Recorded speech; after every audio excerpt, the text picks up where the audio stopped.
real challenge for Florida State, but the 30 days will help the Noles to get them ready. There's Bobby Bowden.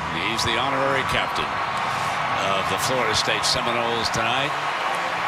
On the other side, the great Bo Jackson, honorary captain of Auburn. John O'Neill of the Big Ten is our referee. And let's go down now for the coin toss. Okay, guys, introduce yourselves.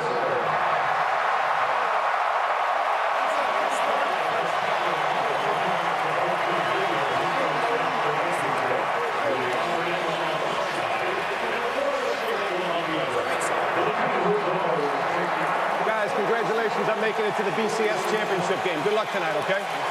Guys, I'm flipping a unique coin. This coin has Auburn University logo on one side, Florida State University logo on the other side. When this coin comes to rest on the ground, whichever school's logo is face up, you've won the toss, okay? Here we go. Florida State, you've won the toss. Florida State has won the toss. Defer their choice to the second half. Auburn, you'll take the ball. Which way do you want to kick? That way. Turn your back that way. And let's go to Heather Cox with Jimbo Fisher. Brent, thanks so much, Jimbo. Your quarterback, Jameis Winston, has showed poise beyond his years. He is a redshirt freshman playing on the biggest stage. What was your advice to him tonight? Just manage the game. Take the little crumbs that are there and make good decisions with the ball. You got playmakers around. The big things will open up. Just trust your eyes and react and take the open things that are there and don't try to force anything. Jimbo, enjoy every minute of it. Let's go across the field to Tom Rinaldi. Heather, thanks very much. Your first meeting with this team, Gus, you told them they'd have the greatest turnaround in college football. What did you see then that made this night possible? Well, they believe. They worked hard. They got us here, and now we need to play our best game. Good luck to you, Gus. Thank you. Brent? Thank you, Tom. Florida State deferring, so they'll have the first possession of our second half, and we will get to take a look here early at Nick Marshall and the Auburn attack.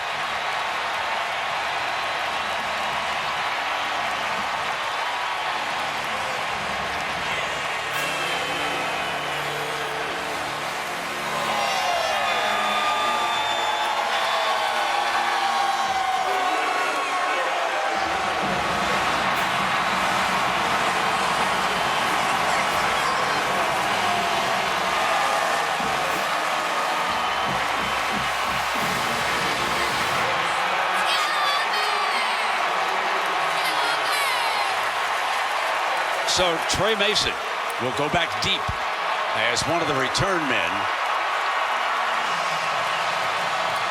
Quan Bray, one of the wide receivers, is also back there with him, and the Lou Groza Award winner, Roberto Aguayo of Florida State, puts the ball on the tee as the smoke clears, and we get ready.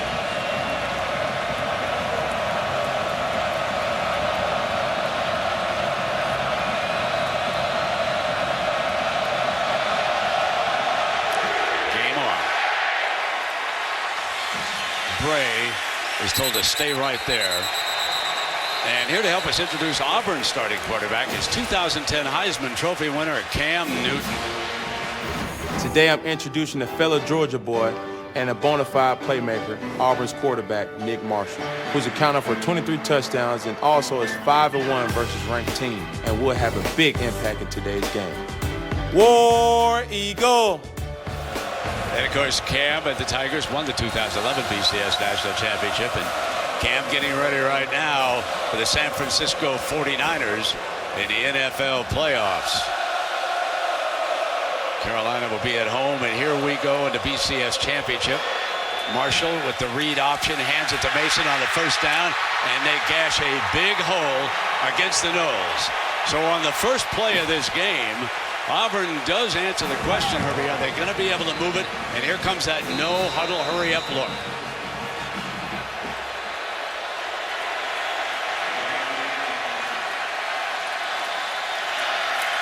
Lewis in motion, and again, it is Mason, and this time he's stopped by Telvin Smith. Big part of what Auburn wants to do is stretch this Florida State defense sideline to sideline and try to make them identify this jet sweep motion that they'll see so much.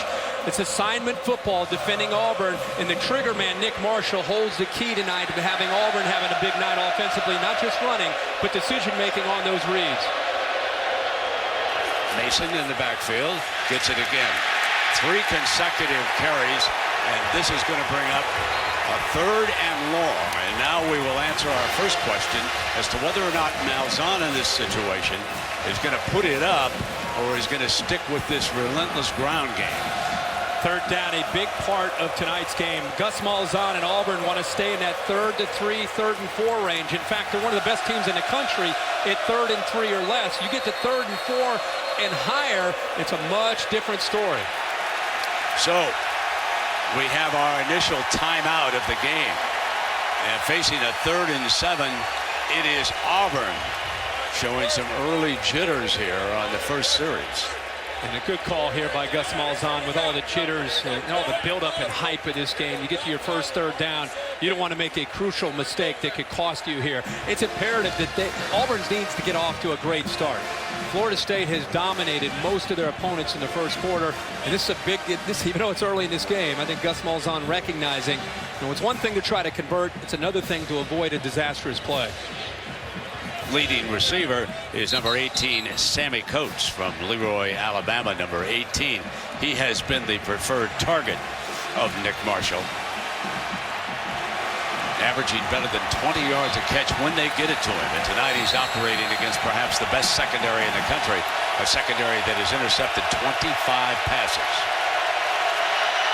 Also in that backfield now is Corey Grant has checked in. Play action. Deep, wide open, and dropped at the 30-yard line by Ricardo Lewis.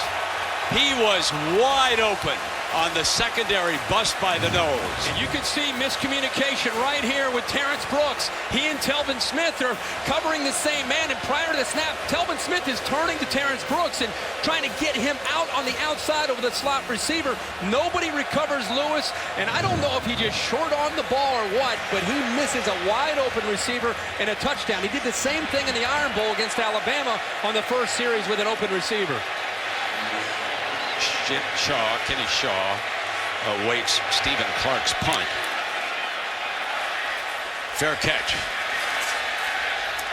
At about the 23-yard line. Well, here to help us introduce Florida State starting quarterback is 2000 Heisman Trophy winner Chris Winkie. The starting quarterback for the Seminoles tonight is Jameis Winston from Bessemer, Alabama. He's the 2013 Heisman Trophy winner and looking to become the first freshman starting quarterback to lead his team to a national championship in the BCS era. Happy birthday, Jameis, and go Noles. Jameis turns 20 years old today. Winkie led the Noles to a national championship at the end of the '99 season. He beat Michael Vick and Virginia Tech in New Orleans.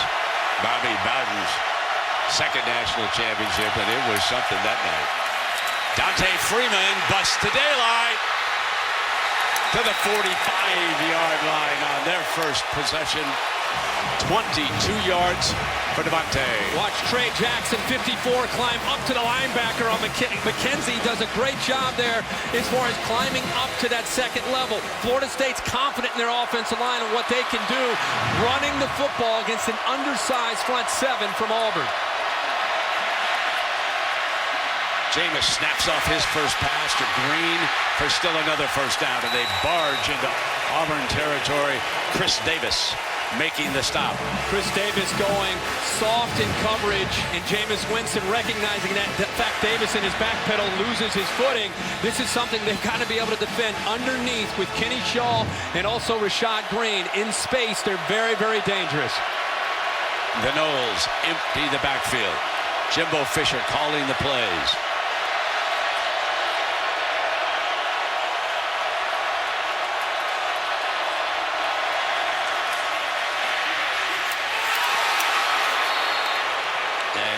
Jonathan Mincy with a fine play defensively for Auburn on that first down. And I think Jameis Winston very fortunate. He threw this football behind his intended receiver.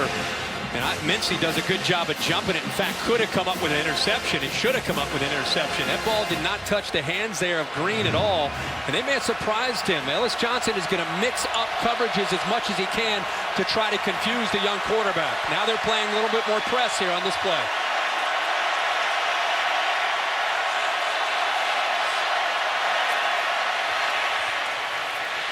Shaw, and Shaw is short of the 40.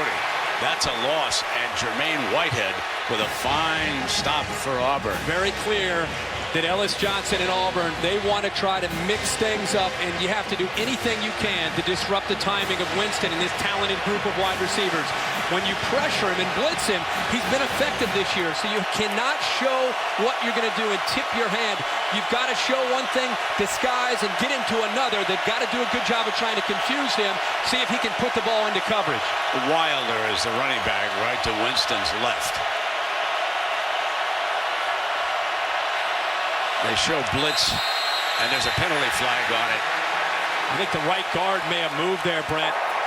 Full start. Offense number 54. 5-yard penalty, still third down. That's who it was, Herbie. Trey Jackson.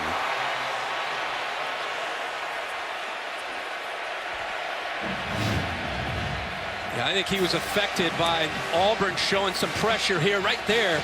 I think he starts to get a little bit nervous because he knows what's coming there. And again, going back to what Ellis Johnson wants to do, disguise things, show press, try to get not only Jameis Winston off balance, but also that offensive line.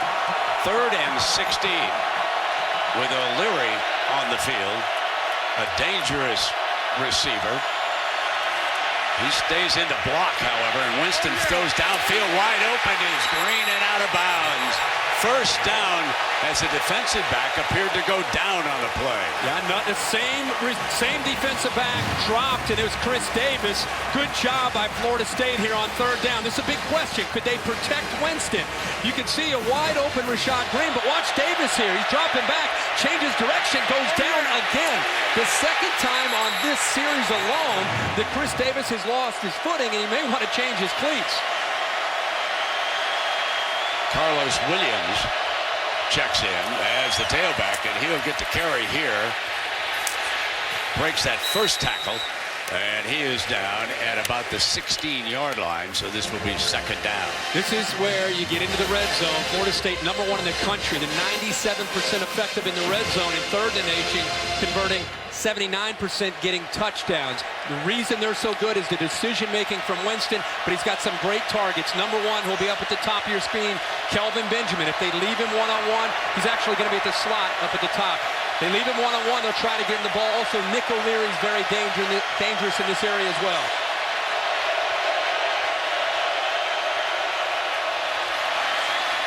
Winston, end zone, a little too high that time. And it will be 3rd down. Chris Davis with coverage in the end zone that time. But Winston threw it high, and he tends to throw it high. Remember what we told you about Benjamin, folks. He is 6'6". That is the target. And sometimes you think in watching Winston that he thinks Benjamin is always the receiver. And when you double, if this see on this 3rd down, if they have a corner and a safety over the top to take away Benjamin as a threat, if they do that, obviously the receivers on the other side have got to make a play, or it can open things up into the interior of that defense. Freeman is in as the running back. He slips out as a safety valve. Winston keeps it, nowhere to go. 4th down. And Auburn forces Florida State to settle for a field goal attempt. And that was a heck of a play by Nosa Igwe. And Dee Ford and Carl Lawson, these guys on the outside have got to be factors tonight in making Winston step up. I think he was confused here because they showed pressure again, going back to mixing it up. They showed pressure, and then the linebacker, Chris Frost, dropped right at the snap, took away one of his underneath routes. He had no one to throw the ball to. Aguayo, 19 of 20, make it 20 of 21 on the year. The Lou Groza Award winner puts the Noles up 3-0. But Florida State was stopped from scoring a touchdown in the red zone, and that's a story. Watch this sack down.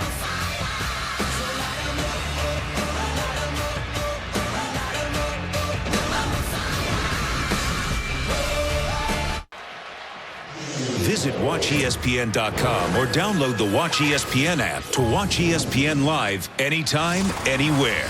Brought to you by Vizio. Welcome back to the Rose Bowl and the Vizio BCS National Championship. Florida State settles for a field goal. And Trey Mason goes back deep again with Bray. Let's check that now. Chris Davis has come in as a return man. So Chris Davis is a hero that everyone in Auburn certainly remembers. The young man who ran 109 yards with a missed field goal against Alabama.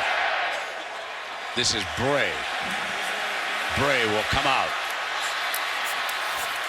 10 and stumbles down at the 21. You go back to that last play that they missed on the home run. It was out of a timeout, a quick huddle. Florida State, look at Florida State's defense. This is part of defending Auburn, is getting on the same page. They were confused not just by the play action, but really by the alignment and the quick huddle by Gus Malzahn. He disguised it and hit it from the sideline. They came onto the field late. They huddled quickly. Florida State was trying to communicate. That is the game within the game tonight between Jeremy Pruitt, the defensive coordinator from Florida State, and Gus Malzahn and Nick Marshall in this Auburn offense. So from the 22-yard line, the toss play to Mason, trying to get the edge. And Mason out to the 30-yard line. Brooks with the stop. One thing is sure, Herbie, I think you agree with this. Auburn is the best team Florida State has played this year. Yeah. I mean, we could talk about Clemson on the road in Death Valley, but they dismantled them that night. And I think this game now, because of what Auburn can do on offense and how they can attack you in so many different ways, I would agree with that.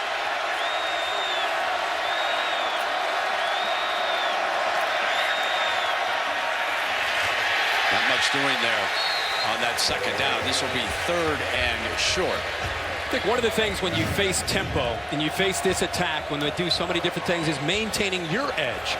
The personality of Florida State is being aggressive, blitzing. You can't get on your heels because of the tempo. You've got to take the fight to them and not let them dictate things to you. So many of their opponents in the SEC this year got on their heels. That's what Florida State's trying to avoid tonight, maintaining that aggressiveness. Again, Mason battling for the first down.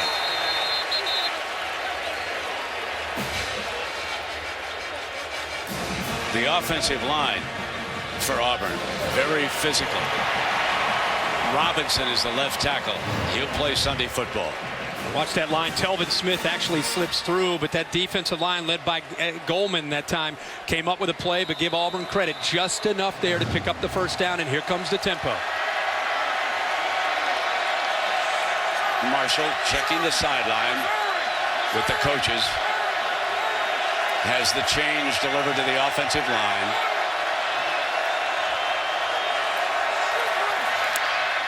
Deflected quick throw to the outside, and it is complete at the 39-yard line to Coates. And Nick Marshall looking over to get confirmation. This is one of those offenses we have a lot of moving parts. At the end of the day, the guy in the visor is making the call. He's getting his formations in. This time it's a quick huddle. They call these the fire alarms. See how close they are to the football? Watch how quick the offensive line will break out of that huddle and how quickly they're going to try to get this ball snapped before Florida State can adjust. Marshall steps away from Edwards, but not the second time. And the team has a penalty flag thrown on top of it. This could be intentional grounding. I don't think he got it back to the line of scrimmage. Offense number 14. Lost it down at the start of the foul. Still down. It was a relentless pursuit of Edwards. Yeah, they are getting in there quickly. Boy, Mario Edwards has had a great year. He's relentless in his pass rush, and clearly this was a intentional grounding. Nobody picked up Mario Edwards. I thought he might recognize Corey Grant in the left flat. He was wide open, would have picked up easily a first down. He didn't pull the trigger. He kept the play alive, and eventually Edwards got home.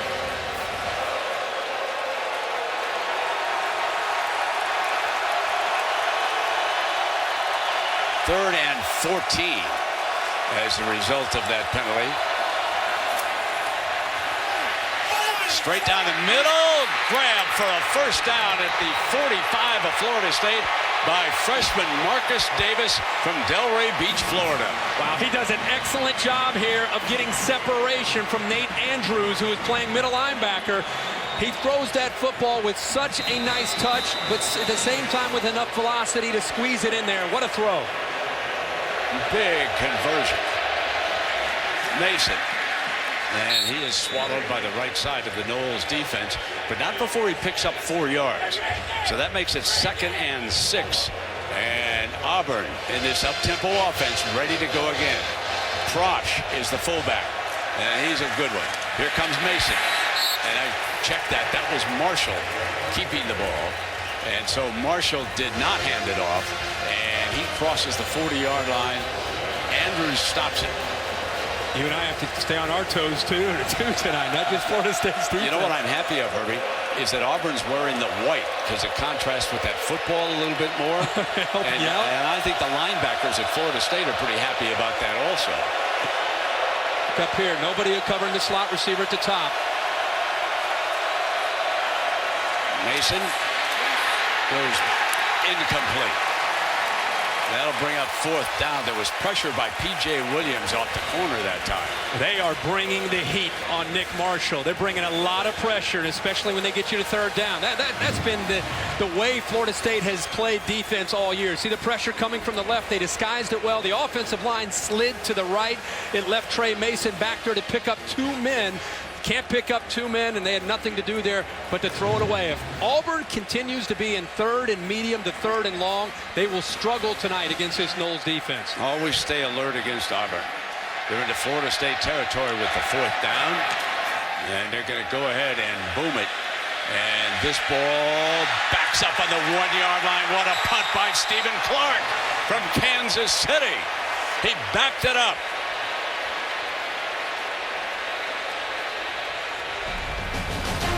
Now watch this, the reverse spin, and the young man did his job. The 2014 Vizio BCS National Championship is brought to you by Vizio Fandemonium. Go to VizioFanZone.com and outshout your rival to push your team to victory.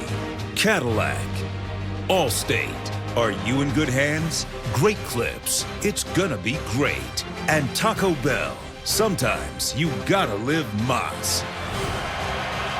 BCS photos from the first 4 championships. Peter Warwick, star for the Noles, and Bobby Bowden down in New Orleans. Wilder now the running back. Coming out from their own 2-yard line. Winston's gonna fire it incomplete. And it is 2nd down and 10. And if Davis changed his shoes, he was all over the receiver. At that time, Chris Davis with better footing. Much better job there that time of getting after the underneath routes. Again, Auburn doing a good job. They got to consider that last possession a win, holding Winston and the Noles to a field goal down in the red zone.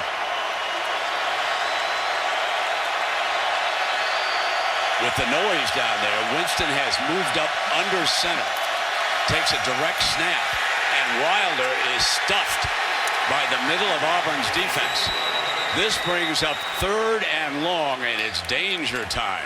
Look at the linebackers attacking downhill. This is what they've got to be able to do, not let the guards and the center climb up to the 2nd level. Obviously pinned back into their own territory. Pretty good idea what Winston might be doing under center. They attack downhill, and they get them now to 3rd down and long. And this is where D Ford 30 and Carl Lawson, the true freshman, the 2 defensive ends, are going to try to get after Jameis Winston. Abram off of Jimbo Fisher's bench to help protect. Auburn determined to get heat on the Heisman Trophy winner. Snaps it off. Benjamin incomplete. It's 3 and out, and Mincy with coverage on the 6'6" Benjamin. The best thing that Mincy does here is he has eyes on the football. He's anticipating. He bails from his press coverage. Look at his eyes. He's from the word go. He had his eyes turned and looking at Jameis Winston. The reason that's important on 3rd down is he knows when he needs to break on the football. It's a mismatch with size. He's only 5'10" against 6'5", but he broke on the ball early and made the play. Kason Beatty from his end zone. Chris Davis awaits. He's got to return. Up the middle, up the gut. To the 24-yard line where it's 1st and 10. And Auburn within striking distance. And Brett, let's go back to the punt by Stephen Clark, who pinned him inside the 1-yard line. That is why Auburn right now has an opportunity to score. Watching the Vizio BCS National Championship on ESPN. Area coverage provided by Goodyear. Game-changing, superior performance when it counts. Goodyear, more driven. 3-0, Florida State with the lead. And Auburn with outstanding field position after that punt return.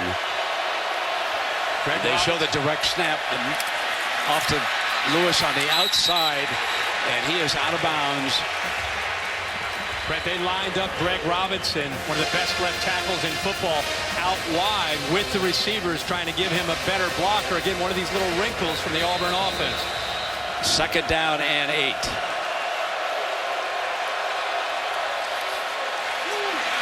Mason dancing to the 19-yard line, and Brooks again. That battle up front is getting physical. Mario Edwards that time went right through Greg Robinson, just ran him over, trying to set the tone for the Noles.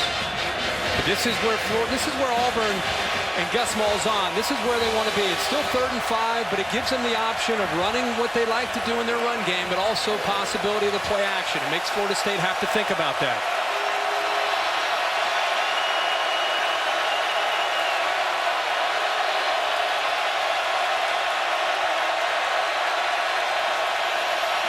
Marshall fires again for another 1st down at the 13-yard line. Uzomah makes his first catch of the game. C.J. Uzomah. Bringing pressure on the inside, and Telvin Smith is soft enough on 3rd down. An easy throw, get it out quick, right over top of the blitz, and Telvin Smith deep enough that makes that throw much easier for Marshall. There is a big surprise in this game. Auburn has come to throw the football. Marshall is 4 of 6 for 41 yards here in the early going. Now he keeps it. Broke the first tackle and still going to about the 12-yard line. Marshall, of course, an outstanding athlete if you go back to his days at Georgia as a defensive back. And then, of course, got into some trouble, so he was kicked off the team. Went to a junior college back in Kansas. Gus Malzahn came as the head coach, and he was looking for someone like Cam Newton to run this attack. And the young man had paid his dues and was doing well. He brought him on board, and here he is tonight with a 2nd down and 9.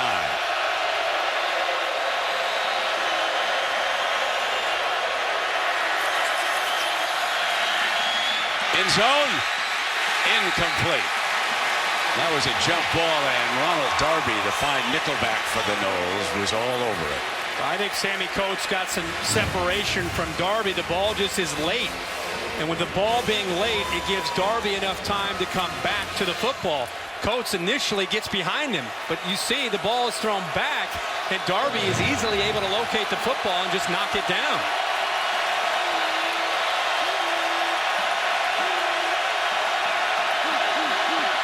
Malzahn calling the play after seeing the personnel and what Florida State had on the field.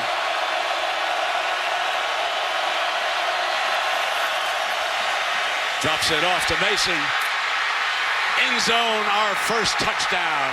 Trey Mason hits pay dirt for Auburn.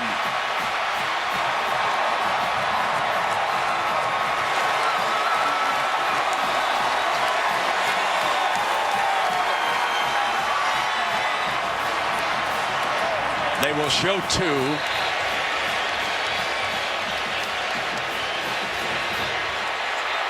Now they will switch back into their regular kicking formation, and this is Cody Parkey who will kick this. He's a young man from Jupiter, Florida. Broke all the high school records down in that town, not far from West Palm Beach. And Parkey nails the extra point. It was 3rd and 9, Herbie. Yeah, they capitalized on Florida State. Telvin Smith in the middle of the screen goes over to the right with Jay Prosh. It left nobody back to the left. 3rd down. Again, a bust here by Florida State, but this time, Nick Marshall and Auburn able to take advantage of it and get the ball into the end zone.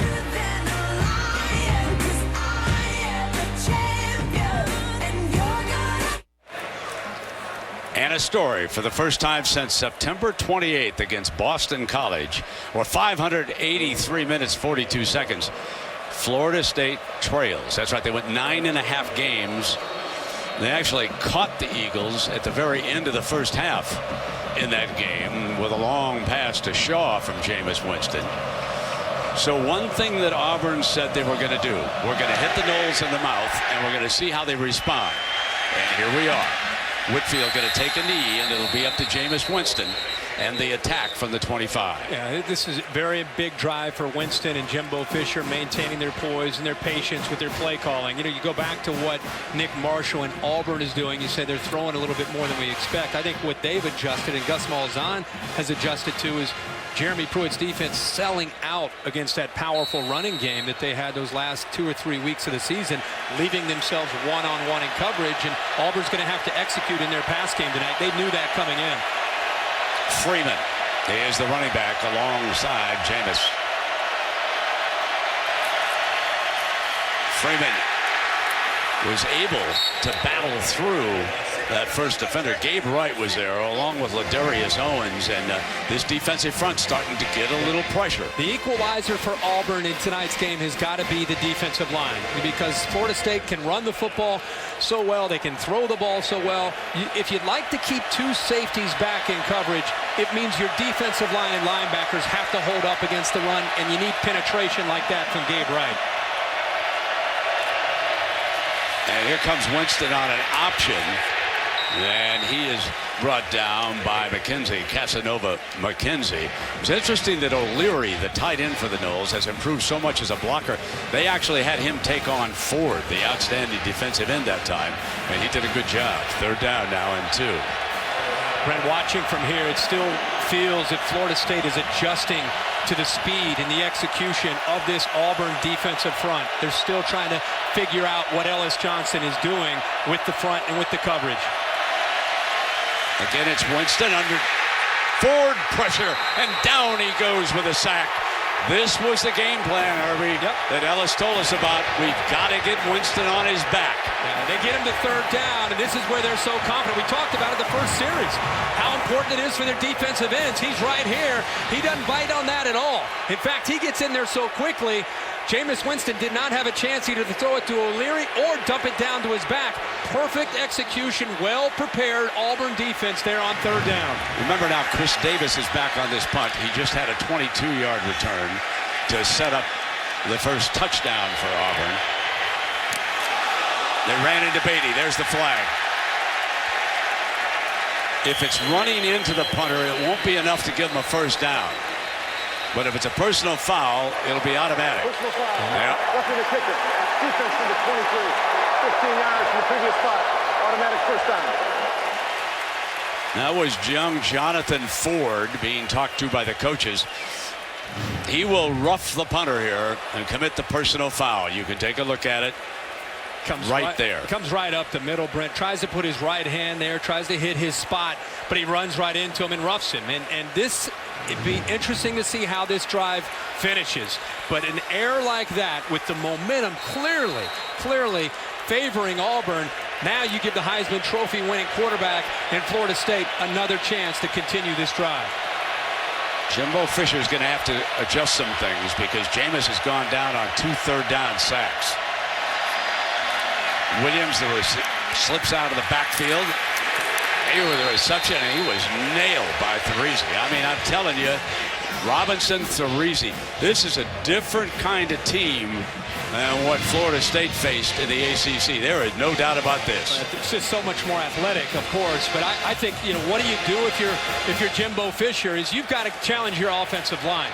You can call any play you want, but if you're losing the battle in the trenches to a better defensive line and an defensive line that's more athletic and getting penetration, it doesn't really matter whether you run or whether you throw. The offensive line ultimately has to take this game over for Winston. And he'll run into a gap, and the linebackers close quickly. Chris Frost bringing him down, number 17.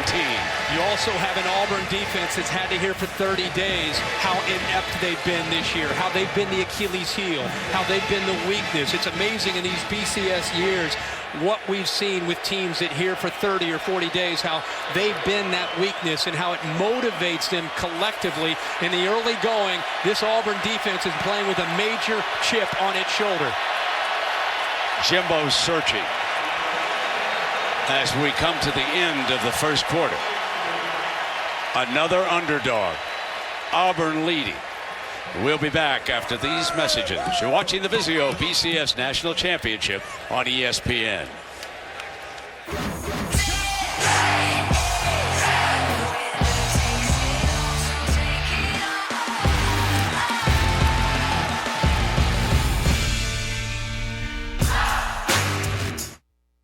We welcome you back to the Vizio BCS National Championship on ESPN.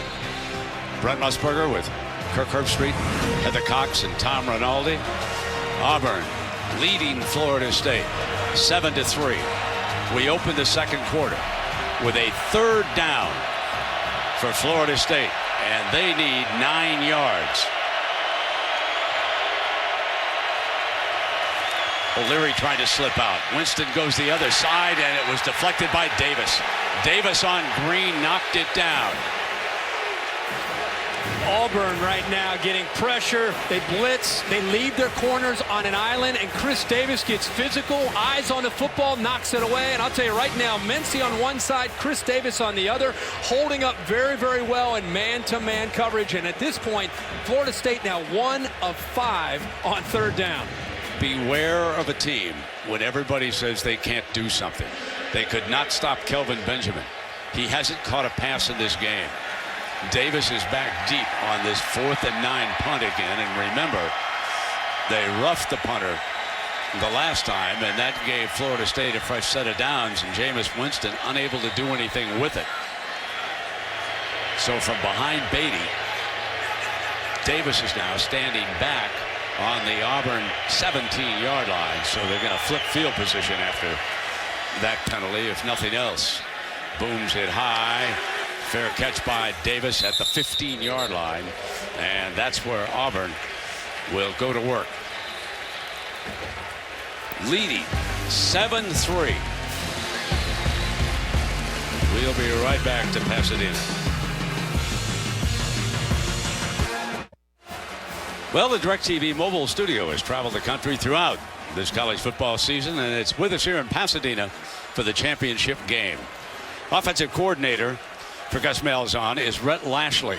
Lashley's a story. He was a quarterback in high school, and if you think that Gus Malzahn only runs, think again. Lashley threw 71 passes in 2 games for him.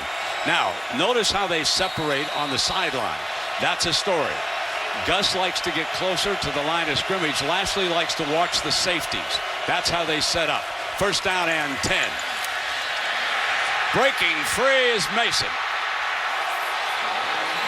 And he wants a penalty, Herbie. I think the ball came out there as he went down, and he's saying he was down. He breaks free, and this is what Auburn wants to be able to do. Boy, it's going to be very close. I'm sure they're going to take another look at that, Brent. As he goes down, the ball comes out. It looks like his backside is in fact down. So certainly upstairs here, Tom Herbert, our fine replay official, taking a quick look at it. Again, this is a Big Ten officiating crew. There's enough evidence in those replays to show them that he in fact is down. Let's move on. Let me tell you about Tom. He makes quick decisions, but that time he wanted one more look. At the last second. I tell you, he got it down there and said, "Hold on here, John. Let's take another look at this, okay?" And a bigger story for Jimbo Fisher's defense. That's the first time Trey Mason has popped through. The ruling on the field was the ball came loose before the runner was down before the ball came out. That ruling is under further review.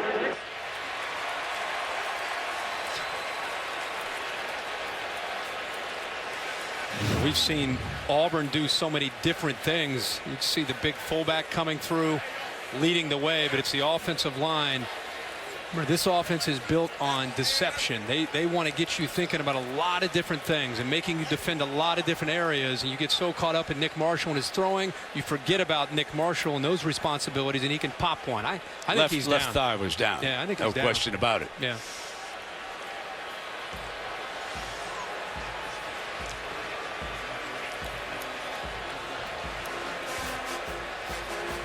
So there are several problems looming here for the Seminoles. Is confirmed. First down. So it's a first down, and Herbie, you made the point that was indeed Mason's best run of the night. Yeah, and when you get Mason going up the middle, remember 304 yards rushing against Missouri in the SEC championship game, but when you get him established up the middle, boy, it can do so many different things. Getting the ball out to the edge with the option attack, setting up play action, because it affects the linebackers and the safeties having to respect the inside of that inside run. Reese Dismukes is the ringleader of this offensive line. He's an outstanding center. He brings Marshall up to the line, and they pitch it to the outside, and nothing doing as Corey Grant was taken down by Brooks. And Florida State was determined coming into this game. They might give up some plays up the middle, but they do not want to give up plays to the outside. They don't want to get outflanked. Nice job by Brooks being in position and then making the open play in space. And now there is a penalty flag. After the play was over, unsportsmanlike conduct, 20, defense, 15 yards from the end of the run, automatic first down. That's LaMarcus Joyner, one of their leaders.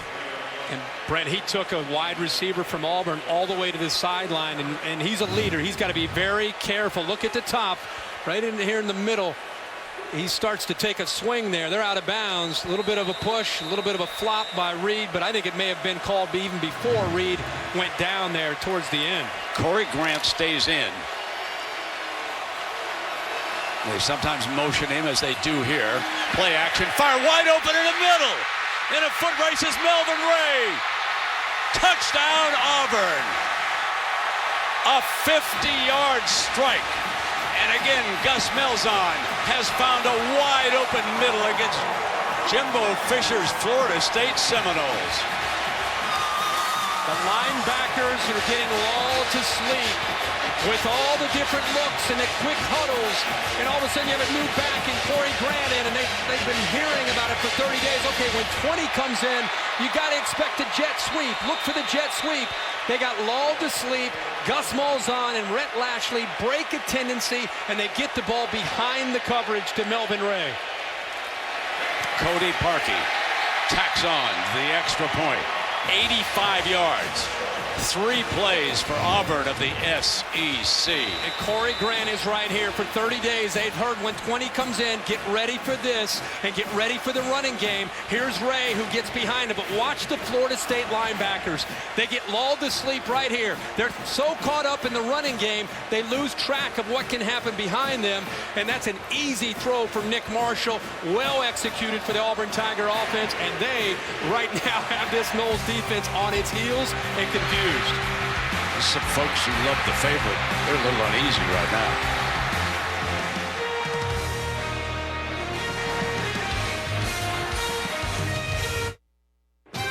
The 2014 Vizio BCS National Championship is brought to you by Dr. Pepper, always one of a kind.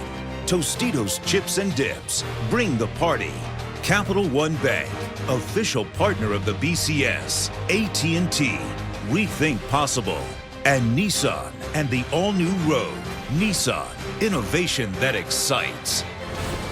The BCS from 2003 to 2006, Mac Brown right here on this stadium with Vince Young in Texas. And perhaps the best game of the BCS era, beating USC and Pete Carroll. Whitfield is back deep.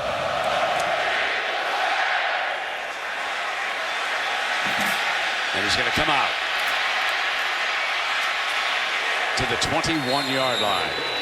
You know, the average margin of victory for this Florida State team is 42 points. It's one thing to be kind of that it quarterback when things are going well. You won the Heisman as a freshman. Now is when you need to step up and be a leader, challenge that offensive line, get them to help you. Obviously a long way to go, but this is when we really find out about who Jameis Winston is as a competitor and a leader of this team. Backup Rushman on the field for Auburn. They continue to rotate, and they've got some talented freshmen on this team.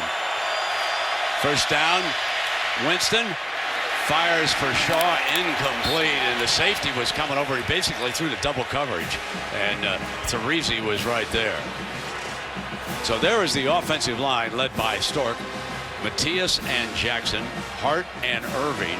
Each of these fellas won some kind of a postseason honor in the ACC or nationally. Stork, of course, the Remington winner, and Irving was voted the best lineman in the ACC. So it is 2nd down and 10. Showing pressure. They back out of it. 4-man rush. Winston high and incomplete. They got what they wanted, and it's 3rd down and 10, and the freshman is struggling. The last play, they disguised pressure and brought it, and he struggled to be able to throw with accuracy. This time they put a lot of pressure on him, and then they drop back. They're doing such a good job of mixing it up. You know, the last 9 attempts that he has, 1 of 7 with 2 sacks. Now Ford back in. D. Ford into stand-up in position on the left side as they shift and they draw a false start. They pick up 5 more yards. Offense number 35. Just a basic shift. And the team that is rusty and not playing well at all is the big favorite, Florida State. There's Nick O'Leary, the big tight end. A miscue for Florida State. You and I have called a lot of games in this stadium. There are so many Auburn fans at that end of the field. You'd think we're at Jordan-Hare. It is loud and difficult to communicate for Florida State's offensive line, and I think it's adding to the confusion of what they're dealing with as an offense. 3rd down and 15. Williams and Freeman are in as the running backs.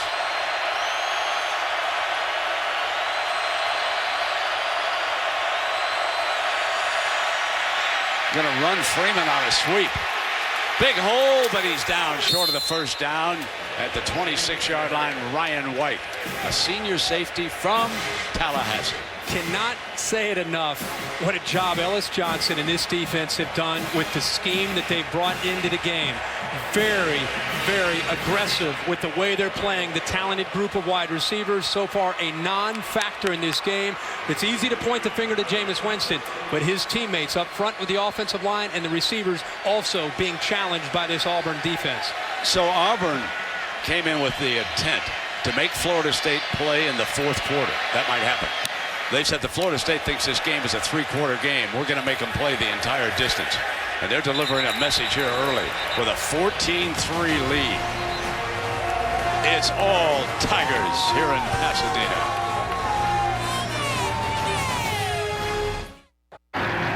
This year's AT&T All-America Player of the Year is A.J. McCarron of Alabama. On behalf of AT&T, we'd like to congratulate A.J. and thank all the college football fans out there who voted. The AT&T All-America Player of the Year is determined by the fans' vote. Back to Brent Kirk. A.J. McCarron, of course, won the last 2 national championships with Alabama. But he felt the sting of Auburn in the Iron Bowl. And now it is 1st and 10 for the Tigers, who are growling here in Pasadena. Mason back in as the running back. Marshall keeps it, and Edwards hits him immediately for a loss. Edwards beat his man, read it perfectly. And the defensive ends against this offensive attack have to deal with so much, whether you're being read in this case, or you've got a guard pulling around, or you have an H-back that might seal you. Great job of coming down and attacking the quarterback that time by the big sophomore Mario Edwards. Marshall is 6 of 9 throwing so far for over 100 yards. Prosh is his tough fullback off to the left. Draw play with Mason. Right side. Daylight. Midfield. 1st down, Auburn. Just not used to seeing Florida State missing tackles in the open field. A good block. How about these receivers, the way they block downfield? Sammy Coates, great effort that time on P.J. Williams, but a missed tackle by the freshman Jalen Ramsey gave him the 1st. Ready to go again. Marshall keeps it. He finds a crease behind the right side of his offensive line. A good 1st down run. Jalen Ramsey, the freshman, forced to make the stop. Auburn is dominating at both ends, offensively and defensively in this game. You would think they are the double-digit favorite in this game and not Florida State.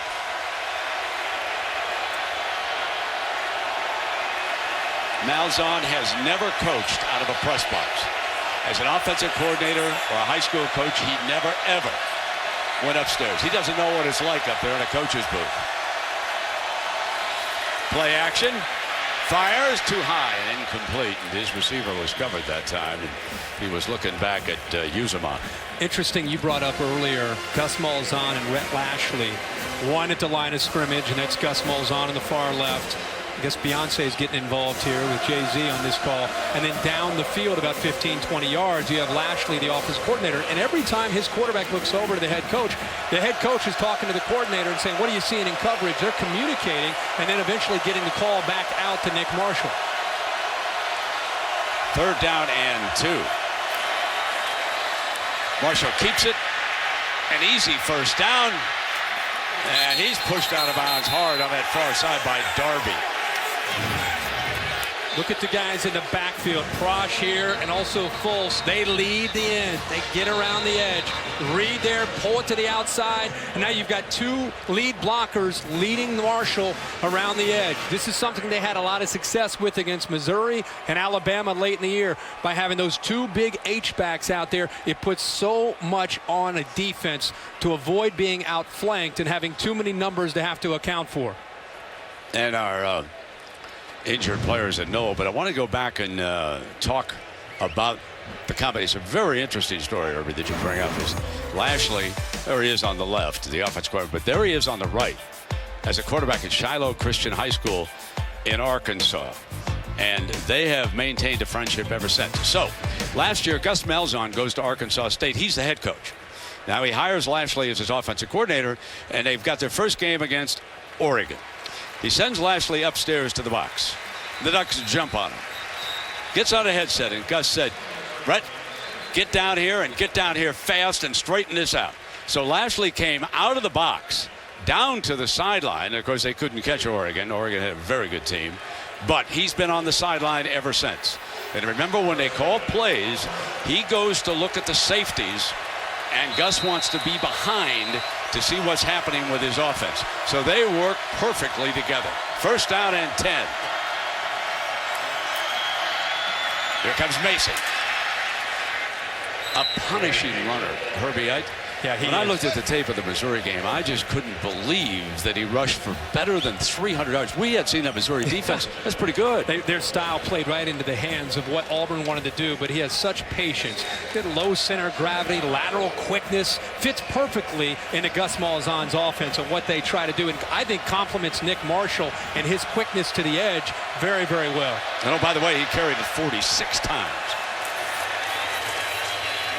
Marshall keeps it, runs away from Edwards, who catches him from behind, and that stopped him from picking up the 1st down. So it's 3rd down and short. And Edwards has just been a different player this year. Last year he came in one of the most highly touted defensive players coming out of high school football, but he was in and he was overweight and had to sit behind some very talented defensive ends. You know, he went from 305 down to about 275 this year and has made such a difference by dropping the weight and playing with so much more quickness there off the edge for the Noles. So defensive coordinator Pruitt is allowed to sub the Noles because Auburn brought substitutions onto the field. When you work against the hurry-up, that's what you look for. And Mason batters straight ahead. Jernigan, one of the best interior linemen of the country, Timothy Jernigan, is right there. But again, they move the chains. Here comes the hurry up. You're getting caught up in the running game. Sammy Coates is alone up at the top. They love him when he gets in one-on-one coverage. He's up against P.J. Williams. Lewis, the motion, and there was a flag prior to the snap. The line judge coming over to tell John O'Neill what the problem is here. Encroachment, number 1 offense, lined up in the neutral zone. 5-yard penalty, still 1st down. And that is Reed, wide receiver, guilty on that play. So that'll make it 1st and 15, and the ball will be brought back to about the 27-yard line. This Auburn offense, number 1 in the nation coming in as far as their ability to run the football. And tonight it's been a much more balanced attack. We're seeing Marshall throw the ball as we've seen earlier this year when teams have loaded up against the run. There's Mason on that draw. So it'll be 2nd down and long. Terrence Smith, and we haven't mentioned these linebackers' names very often here so far. Telvin Smith, Terrence Smith, Christian Jones, They've had a little bit of a difficult time out here against this pace and this punishing running game, and some of these linemen have been getting to the second level on it. And you see Florida State's defensive linemen hands on their hips. This is the 10th play of this drive against tempo. It really can affect the defensive linemen and how well they play up front. This is huge from a Nole situation. Down already 14-3.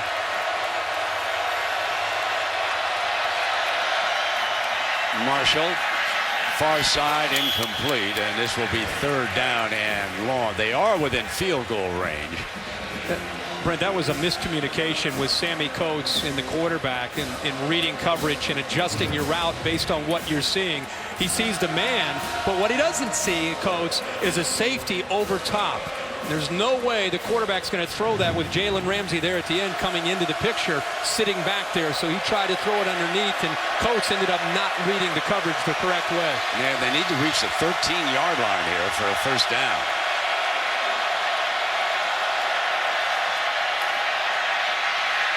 Marshall runs away from the pressure on the move. Now he's got to keep it. He knew he was across that scrimmage line, and this will set up a field goal attempt. And so here comes Cody Parkey. This time they hit him actually with a big play through the middle of the defense against cover 2. That time Nate Andrews took it away. Remember, Auburn hit a big throw there. They forced Marshall to try to come up with a scramble to try to have to pick up the first down. Good pressure by Jones, and eventually they force him out of bounds. There was hesitation on that far side. You don't think he would attempt a fake here, do you? It is 4th down and 3. White is the holder for Cody Parkey. And by the way, his high school snapper from Jupiter, he's the snapper for the other team, Florida State, tonight. So here's Parkey. Uh-oh, outside. Misses the 33-yard attempt. No good. He's now 14 of 20 on the year, and Florida State catches a break. Something that they need to try to change the complexion of the football game. Slid it to the right. You're watching the Vizio BCS National Championship on ESPN.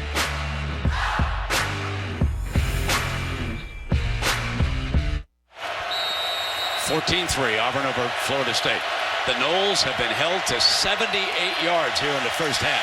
Freeman with the handoff on first down, trying to make it match. Jimbo Fisher is searching for anything, Herbie, to get a long touchdown drive here. And I think the thing that we've talked about from the first time they had the ball is a combination of Ellis Johnson calling a great game defensively for Auburn, and Auburn's defensive line, and the confusion whipping the Noles up front in the trenches. Here they are again, moving late.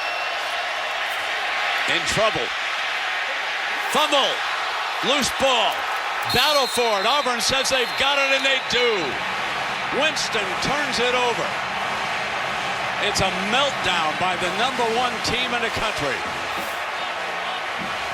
Forced that fumble that time was Bradley. Ben Bradley and Angelo Blackson were on the field. Backups. We just talked about how they're getting beat up front, Brent, and because of the confusion. Both guys involved there, the ball clearly out, recovered there by the linebacker, Anthony Swain, who was coming on the blitz. But as we were talking there, I was talking about the late movement by the defensive line and linebackers, again, affecting the continuity and the chemistry and the communication with that Florida State offensive line. First down and 10.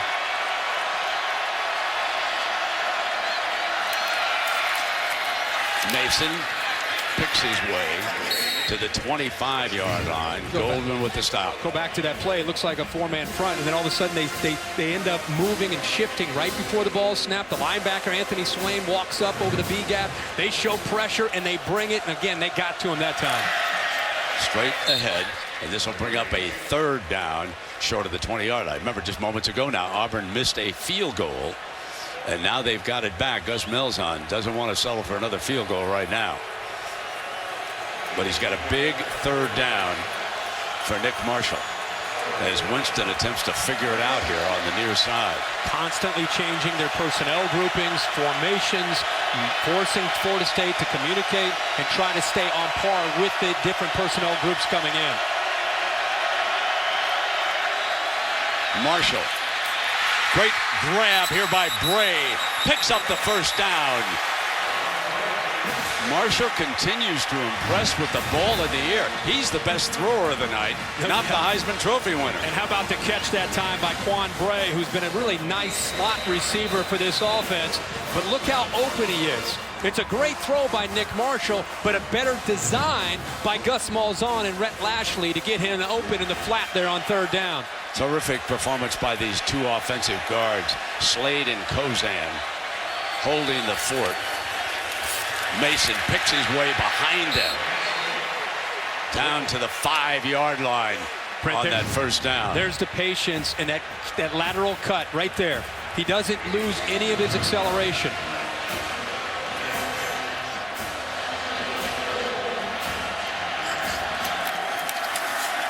Coming back with the quarterback. And he crosses the 5-yard line.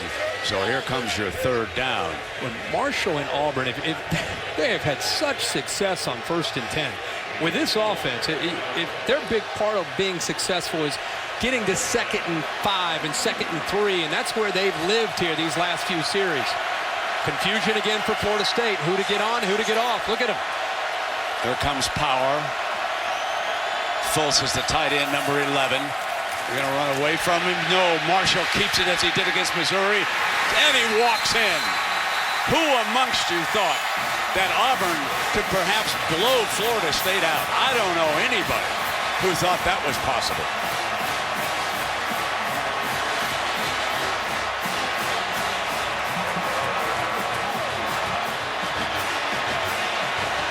This is a great performance by athletes and a coaching staff.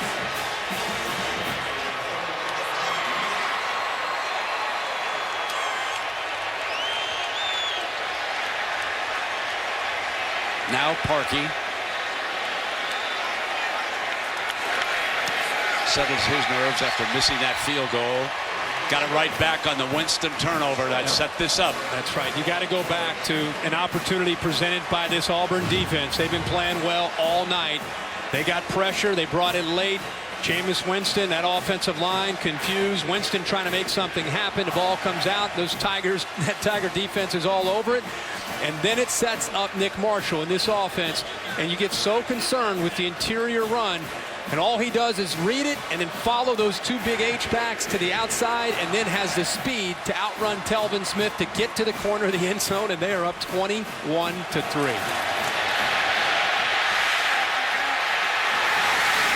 Now Gus Malzahn celebrating still another touchdown. He likes to say, boom. And that's exactly what happened. Let's go down to Tom Rinaldi. That's not only what he said. Seeing his players come off, he said repeatedly after that drive, we're better than they are. We're better than them. Exhorting his team to continue to press the foot on the pedal. Brent? Tom, I can hear behind you SEC. SEC. Looking for their 8th straight championship. And how about the state of Alabama? How about that? They would have 5 of them. 3 for the Tide and 2 for the Tigers. But we still got a long way to go. There's still a lot of talent out here, so hang on now. Whitfield looking to give him a spark, and he's dangerous on the return. 25, 30, and slipped. Brett, I'm glad you brought that up because it's 21-3, and people in the South and down in the SEC are excited because of what Auburn's doing. But this is still a Florida State team that has the ability to strike and strike quickly. But somebody, whether it's the quarterback Winston, the offensive line, they've got to come together as a group and realize there's so much football to still be played. They get the ball to start the second half, but it starts with just getting a first down and reestablishing some confidence. Most talented defensive front by far. They are forcing one mistake after another against the Noles. Number 75. 5-yard penalty, still first down. And they're still in that area of the stadium where the crowd's affecting. That time it's the left tackle, Cameron Irving, who jumps a little bit too early. Heather Cox told us that they were tinkering with the silent count for a while. And that's not working out too well.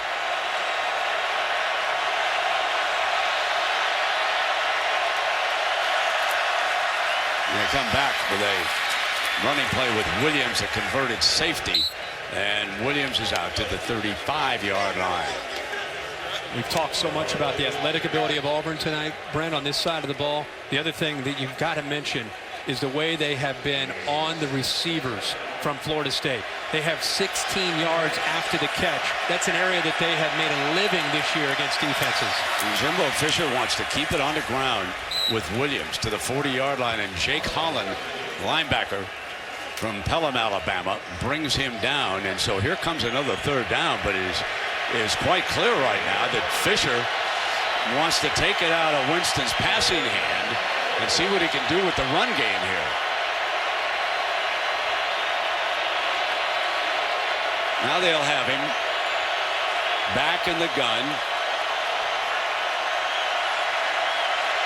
And this time he will throw again. Dropped.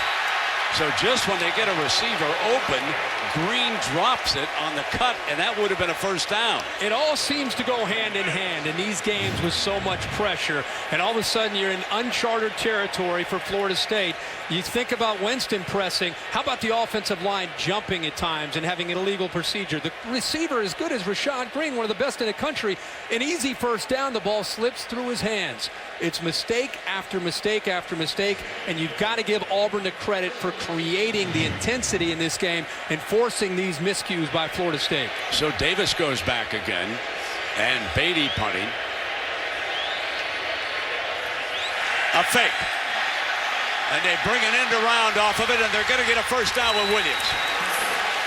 So looking for something to happen, Jimbo Fisher whistles up the fake punt. And let's see if that gives his team a lift. Brent, I'm with you. I think they're looking for something to try to spark their team. Here he is out here. This is deep in their own territory. You imagine if this did not work out, but they catch him at the right time, and Williams has the speed to get around the corner and pick up the first down. But a gutsy call there by Jimbo Fisher. On 4th and 4. Winston now firing complete to the 47-yard line, and Rashad Green holds on that time. And Brent, I love that he went right back to Rashad Green. He just dropped a big third down. This guy's been making plays for you all year. They give him a chance on the almost exact same route, and this time with better coverage, Green holds on to the football. O'Leary off the sideline.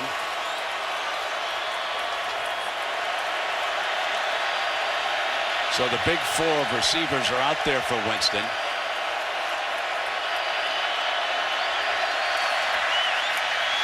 It's a run play all the way. And he picks up the first down on that second down before Swain and wrestle the quarterback down. This is something they've not shown a lot of, is just a quarterback run from Winston. What you have with Freeman there leading the way, picks up the Reezy, is an extra blocker and one more man for the Auburn defense to have to account for. They're a man short. Good call there, and they pick up the first down. Ball is at the Auburn 40-yard line. Complete. And he hits wide receiver Green again. Davis with coverage. They're getting the ball out of the hands quicker now with Winston, and it's a crossing route against that man coverage. How do you combat man-to-man? You either try to go downfield with better athletes, or you have crossers or rub routes, just trying to get those defenders who are like glue tonight away from your wide receivers. A good underneath, hard underneath cut that time by Green. Ball at the 27-yard line. Running play with Freeman, and Frost stopped him. Big Nick O'Leary, Brent, your guy, who's improved so much. Kind of playing that role as an H-back, leading the way. Pretty good block there, but Chris Frost, the sophomore, lowers the boom there, reminding Freeman and the Noles that they're playing an SEC defense. Inside of a couple of minutes here in the first half. Winston in trouble. Now he throws it downfield, deflected incomplete. I know you were looking for a face mask, but I don't see a penalty flag out there, my friend. I'm with Chris you. Davis was back there with Ryan White. I thought he grabbed his face mask. Well, it's just a finger. A finger? I mean, he almost pulled him down with the finger.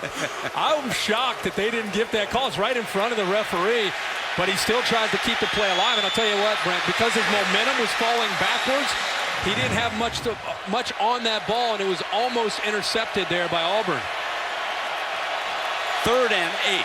Florida State without a touchdown in the first half. And we're down to 143.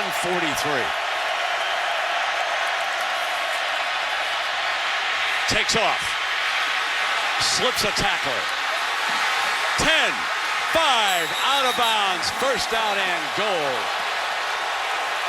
Ryan White saves a touchdown on the play, but it is first and goal for the Noles. They brought pressure, and there's nobody left underneath in man-to-man coverage. They lost their eyes because of the man-to-man. They lost Jameis Winston with their backs turned, running with the receivers. And Winston, for a big guy, hit 6'4", about 230 pounds, making some people miss in the open field.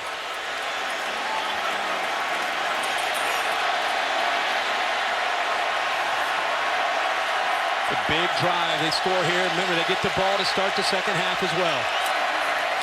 Freeman, touchdown, Florida State.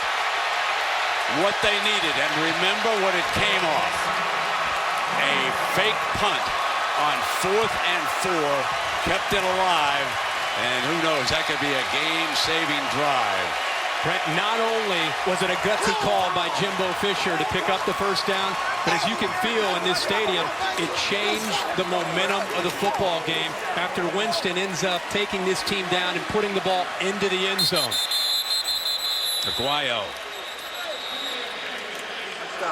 That ruling is under further review. So they're going to take another look at it here upstairs in instant replay. I didn't think watching it live that there was much of a question, but let's take another look and see and make sure that Devontae got across the plane before the knee's down. I think it was back about 3 yards where his knee right there, but a little further back. I mean, it's a touchdown, but I think that's what they might be taking a look at.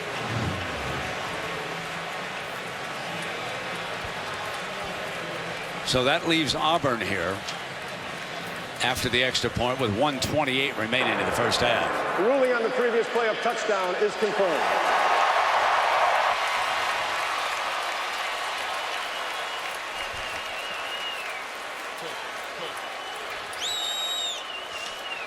Jimbo continuing to coach up his freshman, who after that fake punt led his best drive of the night. Winston 6 of 15 for 62 yards. And Aguayo tacks on the extra point. Go back to what you've been talking about, Brent. 4th and 4, look in their own territory. Carlos Williams gets just enough with his speed to the corner to pick it up, and at Jameis Winston, a big play here as they blitz him. They've had success doing that. A little stiff arm, a little move in the open field. Florida State's deep inside Auburn territory, and they capitalize. 11 plays and 66 yards, a touchdown, changes the complexion of the game, and also, Brent, it gives this young quarterback and this young offense some confidence that they can move the ball against Auburn.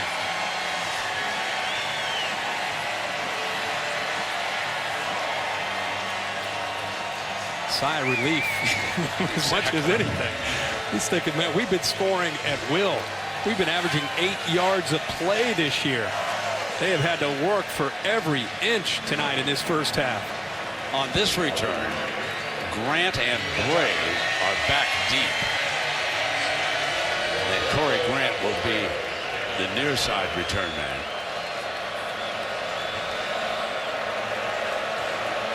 .128 remaining in the first half. It's 21-10 Auburn.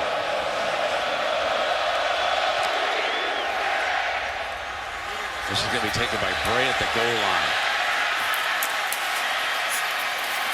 Breaks it out. Nice return to about the 28-yard line. Well, a reminder that the college football playoff is coming to ESPN next season, ushering in a new era. For the first time ever at the highest level of this sport, the top 4 teams in the country will compete in a seeded playoff to determine the national champion. College football playoff begins January 1st, 2015, only on ESPN, and one of the semifinal games will be right here in the Rose Bowl. You always have the inside info. They're doing away with the crystal ball, right? Do you know what the trophy is going to be next year? They've got a whole brand new trophy. Where do you see it? I can't give it away. I'm sworn to secrecy. They'd have to kill me if I told you. First down and 10. Mason Mason is out to the 34-yard line, and he's rushed now for 89 yards. Telvin Smith making the stop. I'm watching Gus Malzahn, and he's still in hurry-up mode. I mean, you know, they have 2 timeouts. Just about a minute to go here in the half. Let's see what he does here on this second down. No reason to think about it. You could be pretty content with an 11-point lead against this Florida State team. Mason again. And a reminder that coming up now, stay tuned for the Buick halftime report. Now I'm starting to wonder if the Seminoles with 3 timeouts. Looks like Jimbo Fisher also going to let this clock work its way down. He said, make him punt. That's what the assistant coach said to Jimbo.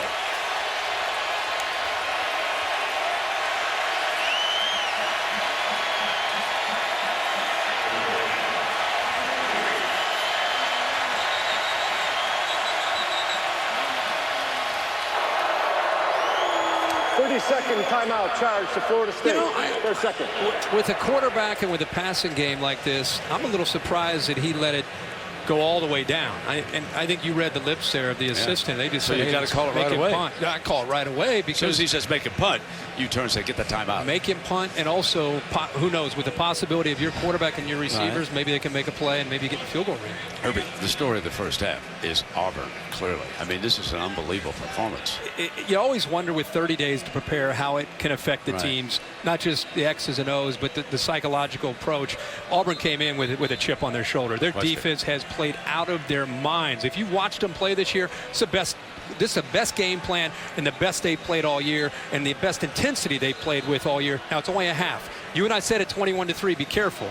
The Noles can still get back in this game. They get a touchdown, and they're going to get the ball back to start the second half. This thing is a long way from being over. And that fake punt, the call by Jimbo Fisher and the Noles coaching staff, enabled them to march down and score their only touchdown. Marshall going to go deep, going to go for it all. It's going to be incomplete. So Malzahn rolled the dice here, and there are 5 seconds left. Coach was the deep receiver for Marshall. Darby was right with him with coverage, and now we have the final 5 seconds. Well, Nick Marshall does not get the credit that he probably deserves in throwing the football. We've heard a lot about that this last month. He threw for 113 yards, 2 touchdowns in the first half. Well, you knew his arm would be a factor if the Auburn team was going to move the ball and score. Now you wonder if the Noles will go all out here on big Stephen Clark's punt. Here they come, and he gets it off. Shaw just going to let it bounce. Stay away from it. As the first half comes to an end, and folks, the first half is a story because for the first time this season, Florida State trails at halftime. Let's go down to Heather Cox.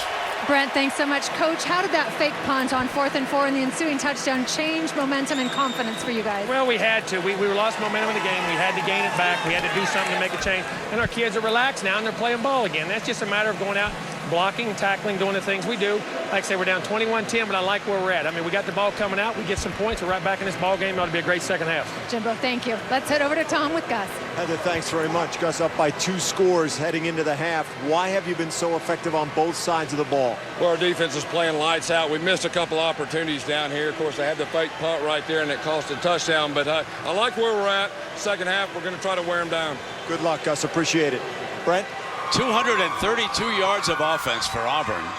156 for Florida State. 21-10 at the end of the first half here in Pasadena. Stay tuned after these messages for the Buick halftime report on ESPN.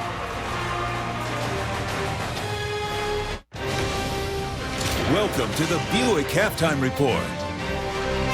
Well, so far at halftime, another stunning chapter in a very surprising bowl season as the double-digit underdogs from Auburn lead Florida State by 11 points. And this offense, led by the Heisman Trophy winner, so productive in their first 13 games, all of them wins, held in check tonight by an Auburn defense that was riddled by every top-flight quarterback that it faced in the SEC, from Manziel to McCarron, Mettenberger, Murray, and James Franklin. So we turn to our guest analyst, Nick Saban. What is this Auburn defense that was pulled apart at times this year doing so well so far against Winston? Well, you know, the first thing they're doing is they're challenging the receivers. I mean, they're up on them, covering them, they're jamming them. They're doing a nice job in man-to-man. You know, it's forcing the quarterback to have to make better throws, and he hasn't been able to get right on target. That last drive, you know, they had a little rhythm. They haven't had any rhythm on offense. I think Florida State's got to try to run the ball and take a little pressure off the quarterback. That might help them out a little bit. Yeah, and I said before the game, Winston has got to be careful. He's been hit 6 times hard, and then he fumbled it 1 time. He looks rattled, yeah, that's what I said. They rattle him, hit him. Even if they don't hit him, sacks, hit him, hit him. They got him. Yeah, Coach, we knew that was the name of the game. They had to affect Winston. They came in this game saying, we need to put Winston on his back. And they started to mix up their fronts. They'll start with the 4-man front, and then they'll drop a 5th man down. They really played mind games with Jameis Winston in the first half. Not only Jameis Winston, but his offensive line, they struggled. But, Coach, you hit the nail on the head. The defensive backs are out there competing with those wide receivers. 2 of 8 on 3rd down for the Noles, 8 of 12 on 3rd down for the Auburn Tigers, including this little swing pass on a 3rd and 9. 2 very short touchdown drives, sandwiched around an 85-yarder. Back after this. This is the Buick Halftime Report.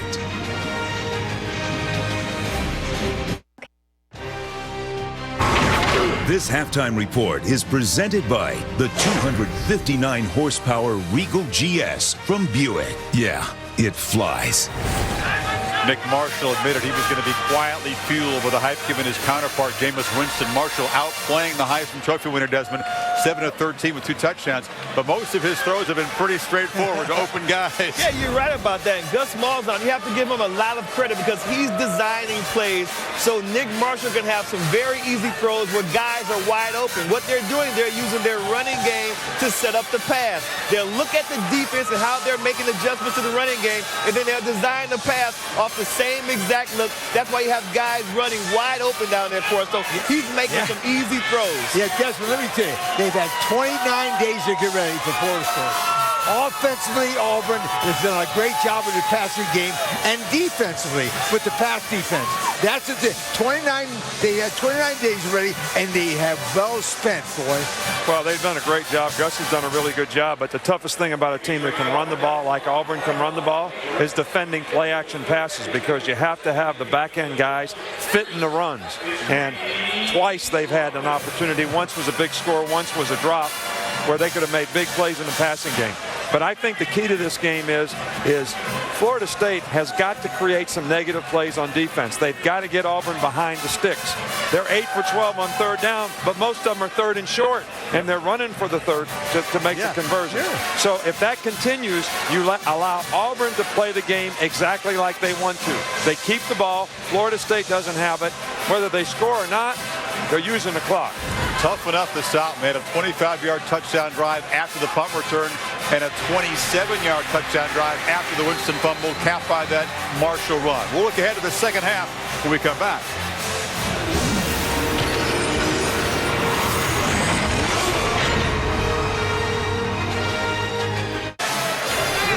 Back in Tallahassee, the mood brightened a bit. The deficit was 18, their biggest of the season, cut to 11 after a drive resuscitated by a fake punt. The Noles still, though, facing a big mountain to climb. They'll get the ball to begin the second half. How do you settle down to 5 guys in front of number 5 to get the offense going? I think you have to let them become aggressive by running the ball. That's when linemen are at their best. You can be very aggressive when you run the ball. You look at Devontae Freeman on the first drive, his first carry was for 21 yards. And then they got pass happy. They went away from the run. Then they got into a shootout, and they had to throw the ball. I think they need to run the ball and then try to find that tight end coach, Nick O'Leary. Well, and I think the big thing is you got to mix up the cadence. They need to go on first down.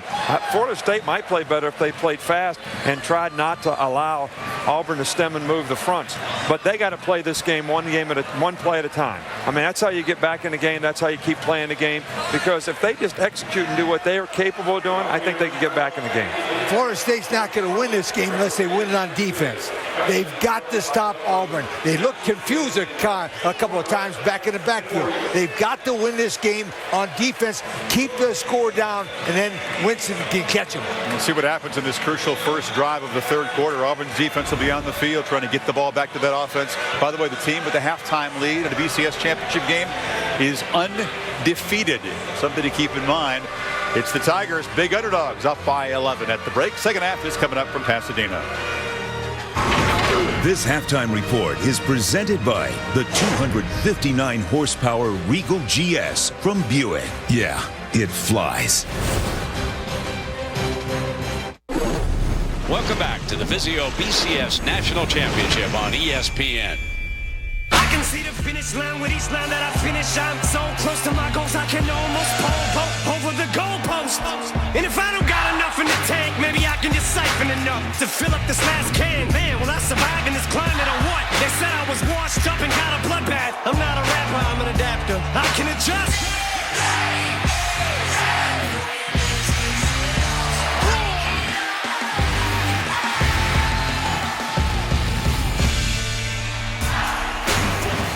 For the first time this season, Florida State trailed at the intermission 21-10. Auburn leading in a battle for the BCS National Championship. The last time that we will call this the BCS National Championship. Welcome, everybody, with Kirk Herbstreit. I'm Brent Musburger, and Herbie had an amazing first half, a little buzz with this crowd as to what's going on here, but then there was that touchdown after the fake punt by the Noles. That was big. I think they changed things around, and I really go back to the way this game started. Auburn had, I think, a chip on their shoulder with the way they played. I think they really did a nice job of being able to affect Florida State, the offense, and what they were trying to do, and putting the Noles back and, kind of on their heels on defense. This is the kind of the plays that we saw. Number one, they saw 20 get into the game. Corey Grant, they thought they'd see a jet sweep. They ended up hitting a big one to Melvin Ray behind it. Here's more confusion because of what Auburn has going on.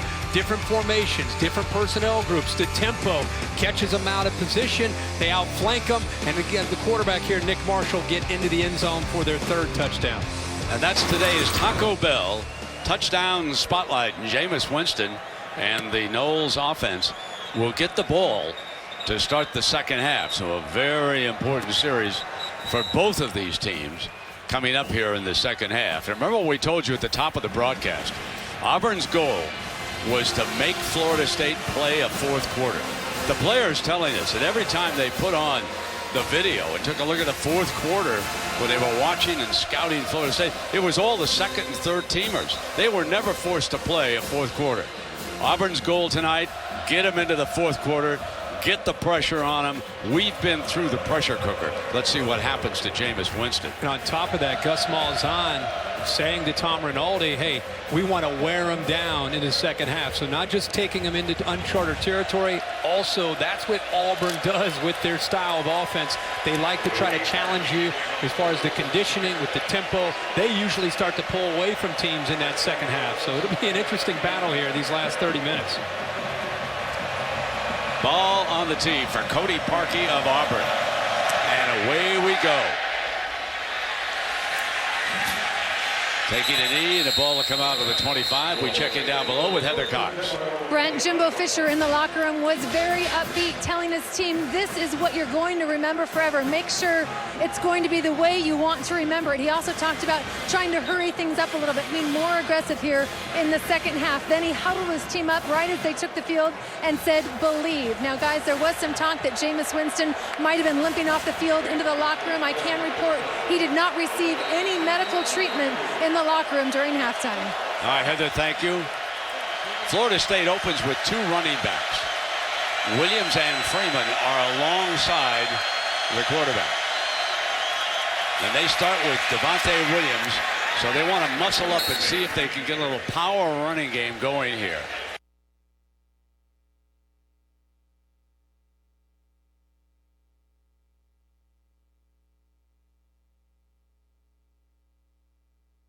Take a look at the first half at how things look for the Noles. Look at what they were averaging coming into this game. And those are season averages in the first half on the left. Gives you an idea of what they've been able to do this year and how much of a shock they were in probably when they were listening to the halftime adjustments to Jimbo Fisher. But they have a long way to go, maintain their poise, and they got to run the football. Blitz works. The blitz was called by Ellis Johnson, and they got there. McKenzie. Well, they've been doing this the entire game, mixing up their looks, bringing the pressure. This time it's right here, and he just shoots through. And look at when he comes. He times it up perfectly and takes, his responsibility there is the quarterback. He can allow the defensive end D Ford and others to take the running back on the other side. He had the quarterback, and he takes Jameis Winston out.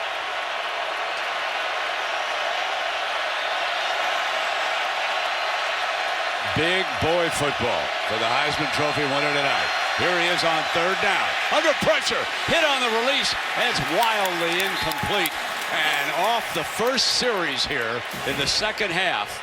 Pressure being brought by Therizi, the star linebacker. And here they come again with this blitz. He comes free. They bring one more than he can handle, which means the quarterback has got to be able to make a play, get the ball out before Therizi gets to him. He does, but they're really affecting his rhythm and the confidence that he has in throwing the football. A little frustrated with his quarterback right now. Didn't expect that on the first series here. Down 11 points. Davis is back deep for this punt.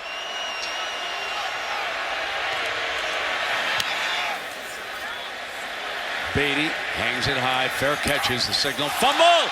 And Davis dives on it quickly. Very, very close to that ball getting away from Davis. Christian Jones down there. That ball almost popped right into the arms of Jones, but Davis, the hero from the Iron Bowl, does a good job. That ball gets up. Good job of maintaining his focus and bringing that ball in. Look how close Christian Jones was to coming up with a big turnover there for the Noles. First down and 10.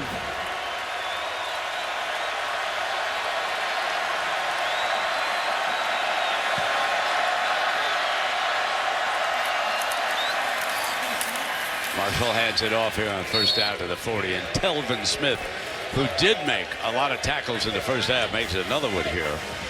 Jeremy Pruitt knew coming into this game he wanted to take away the big playability of Marshall on the edges. He wanted Auburn to prove that they can run the ball with Trey Mason up into the middle, but take away the big play of the passing game, and on the perimeter run game, see if they get back to trying to do that.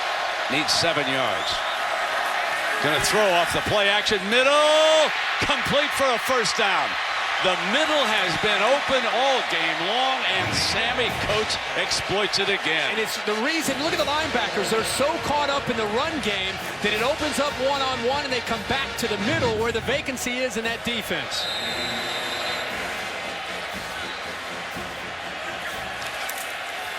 Quick pitch to the outside, and Bray stumbling. Beats the first tackler and winds up picking up about a couple of yards on that play with Nate Andrews, the freshman from Alabama, actually on the play over there for the Noles. Sammy Coates makes that play, Brandon. It's such a big battle back to the boundary, the short side of the field with Sammy Coates 18 and P.J. Williams. They've been going one-on-one the entire game. Williams that time gave up more of a cushion, and it gave an easy throw there for Marshall. Marshall, a wonderful story. After leaving Georgia and having been a defensive back, going back to his high school quarterback days at JC, firing deep toward the end zone, incomplete, and no penalty flag is thrown. No penalty flag on that play. Ramsey with coverage. But watch the eyes here. He just turned. It's the first mistake we've seen Marshall make. He just turned and threw it. Didn't look at the coverage. Looked off of the safety and just turned without even looking to see Jalen Ramsey and just threw the ball in the air. Ramsey just ran right in there into Sammy Coates. Cut him off, didn't he? Yeah, looked like it. That's a third down coming up now. Noles are known for defense with an odd front, and they like to bring pressure on third down. Play action, looking to go down the middle, and he's got it again. Penalty flag was thrown over on the far side around the 40 back by the line of scrimmage. It was Coates again. And a holding call against Auburn. Coates is starting to really get confident in that Holding. matchup. Offense number 73.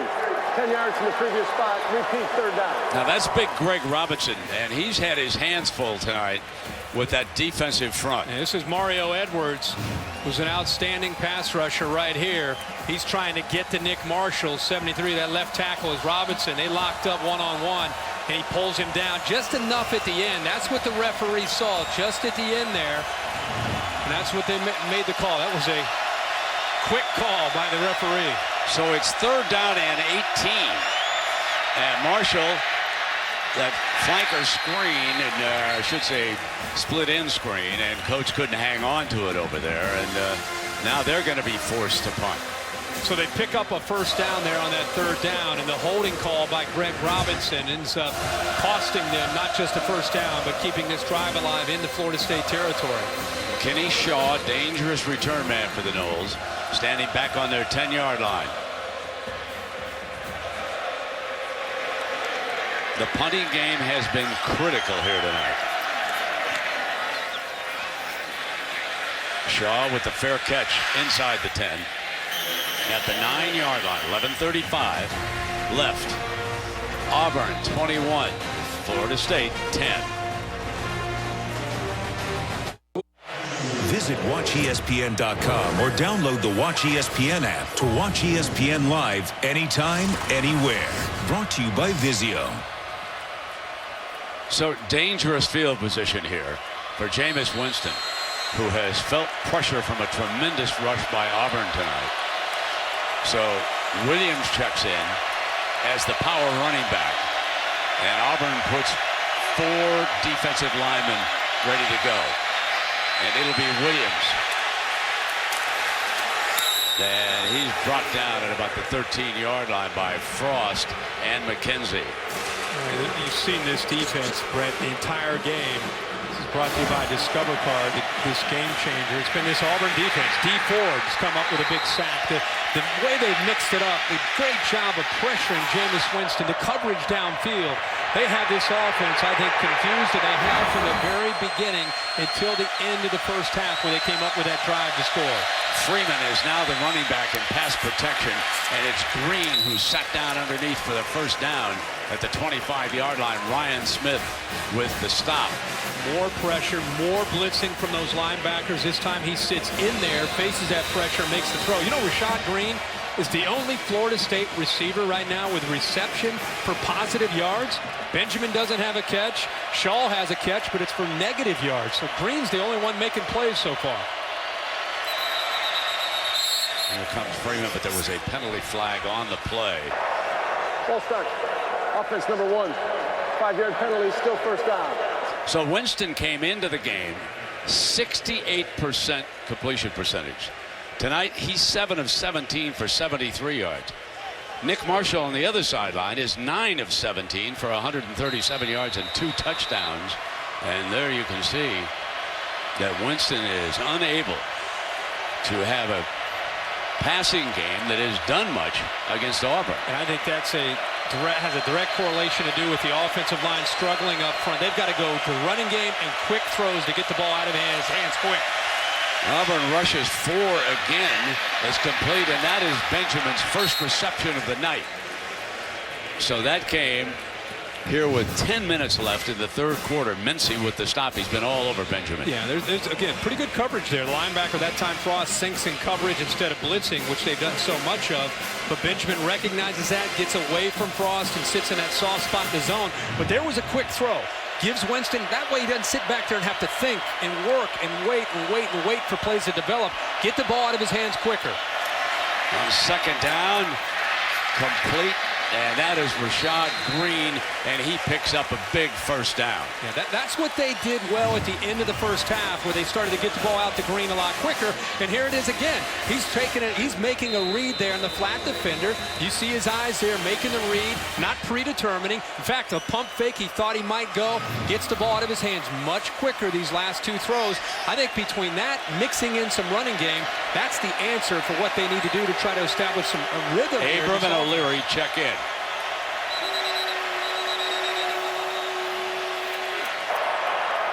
Charge timeout, Florida State. They're first. A full media timeout. So at 9:18. And Jimbo not too happy as they come over to the sideline. 21-10. Auburn leading them. The 2014 Vizio BCS National Championship is brought to you by the ultra-intuitive M-Series Smart TV from Vizio. It's beautifully simple. Mazda. Conviction, creativity, and courage. This is the Mazda way. What do you drive? Gatorade. When you put in the hard work, you can win from within. And Taco Bell. Sometimes you gotta live Maz. BCS photos from 2007 through 2010. Tim Tebow with the Florida Gators. They're part of this run by the SEC as you look down on our scene. And Charles Barkley is an Auburn basketball star back in the early 80s. On hand, and if I know Sir Charles, he stopped off on Vegas on the way. Oh, it's first down and 10.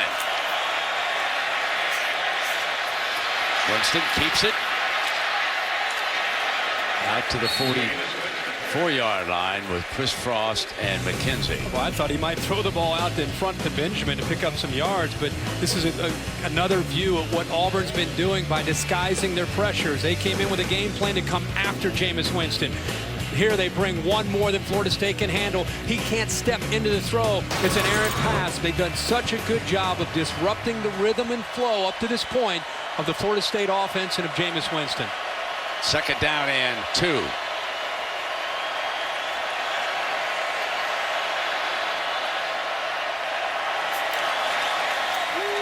Abram gets the carry. And he bangs ahead for the first down powerfully. Built fullback, usually pass protection, but McKenzie forced to make that stop, and the chains move.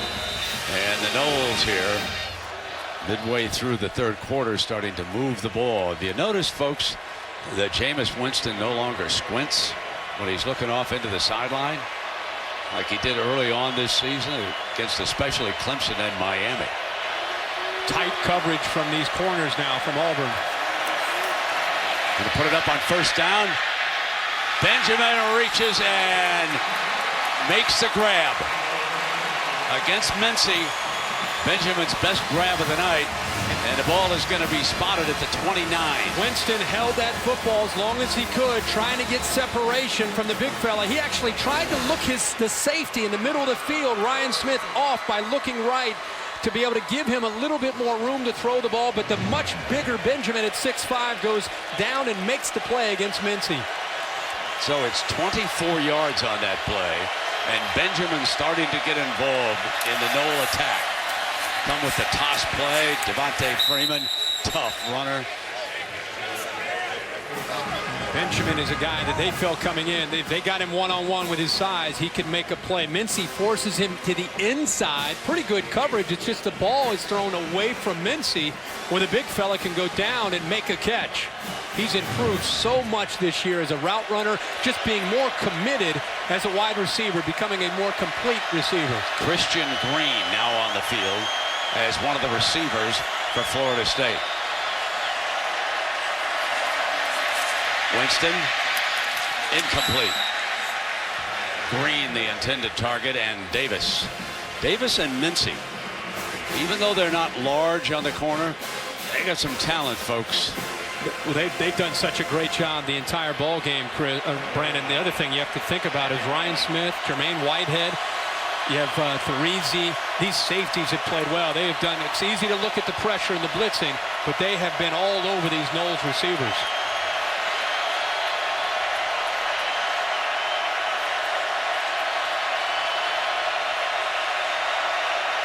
Auburn shows pressure, but rushes only 4. Winston going to take off. He had a big run leading to a touchdown. And he is short of the first down. Well short of it. Chris Frost, who's done a fine job at that linebacking spot. Battled cramps a little bit earlier in this game. He makes a stop. So here comes the 4th down coming up.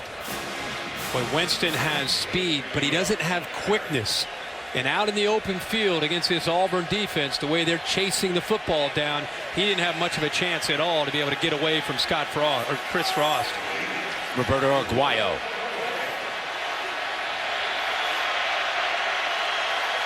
"41-yard attempt from the right hash." What a weapon. 3 points closer. Very manageable right now. And the heat starting to shift over on the Auburn offense.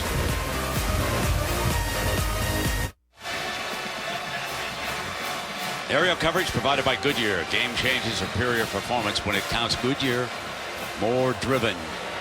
So after the field goal by Florida State, they will kick it off. And back deep is Trey Mason along with Bray.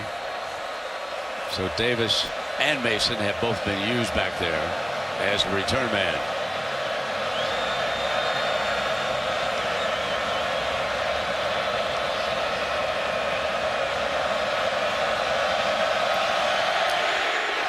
Short, high kickoff. They want the pooch. Fumble!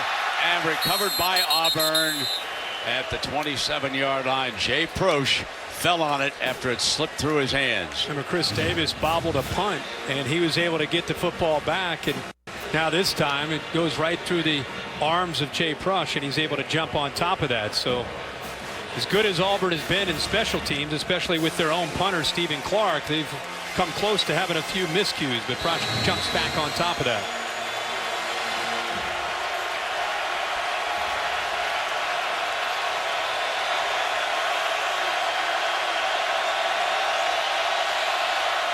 Mason moves over, gets the handoff, and that puts him over 100 yards for this game. So Trey Mason, who rushed for better than 300 yards against Missouri, is up over 100 against Florida State here tonight. More changes from the sideline from Gus Malzahn, changing things. Nick Marshall runs off of the field. So that means that they will go to their version of the Wildcat here, and they will use Artis Payne. He'll take the direct snap. Bring motion through. Artis Payne right straight ahead. And stopped by the middle, Timmy Jernigan. One of the best defensive linemen in the country, big number 8. He just swallowed that play when it was coming in. Yeah, does a good job using his hands and getting off the block. But you know, Brett, when you move Nick Marshall off the field and you bring in Artis Payne, who's a backup running back, you're somewhat limited in what you can do. It's either he's gonna hand it off to Corey Grant coming around on the jet sweep, or run the power play. The Noles clearly understood that when 44 is back there in the Wildcat, one of two things was coming, and they were ready for it. Marshall back on the field for this 3rd down. Faking it. Slips it to the outside as an incomplete pass. It'll be 4th down, and Auburn will punt it away. And slowly but surely, the Noles are reaching out and starting to take charge here. You talked about Nick Marshall being a point guard. This almost has a feel and kind of a point guard look. And faking a jet sweep, kind of a no-look dump off there to Grant, but obviously did not work.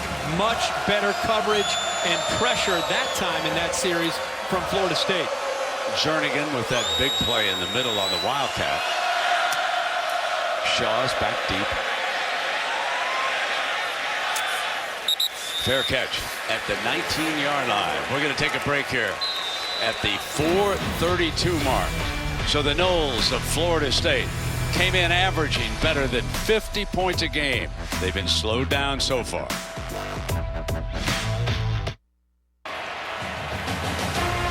We're back at the Rose Bowl, Pasadena, California.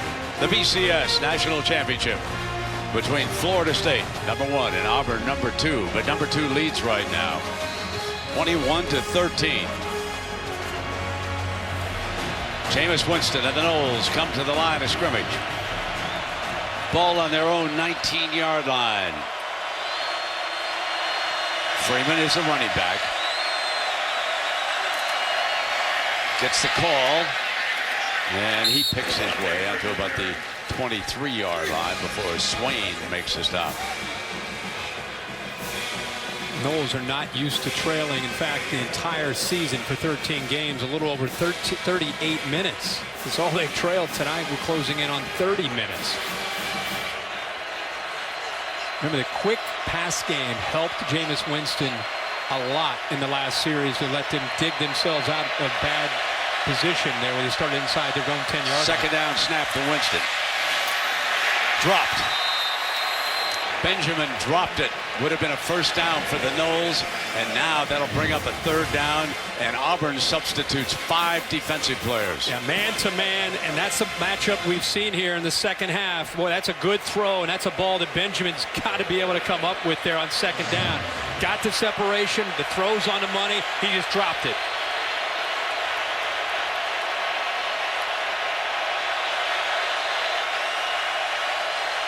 Auburn shows a 4-man rush.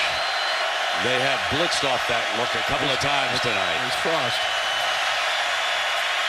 In trouble. And that is big number 30, D. Ford, the senior from Odenville, Alabama. That's his second sack of the game. Well, he's been doing this all year for this Auburn defense. It's his second sack of the night. He has 10.5 on the year. What a great move back to the inside. Watch this move back to the inside. He's able to penetrate, gets inside of Bobby Hart, the right tackle, with such suddenness and quickness. He surprised him.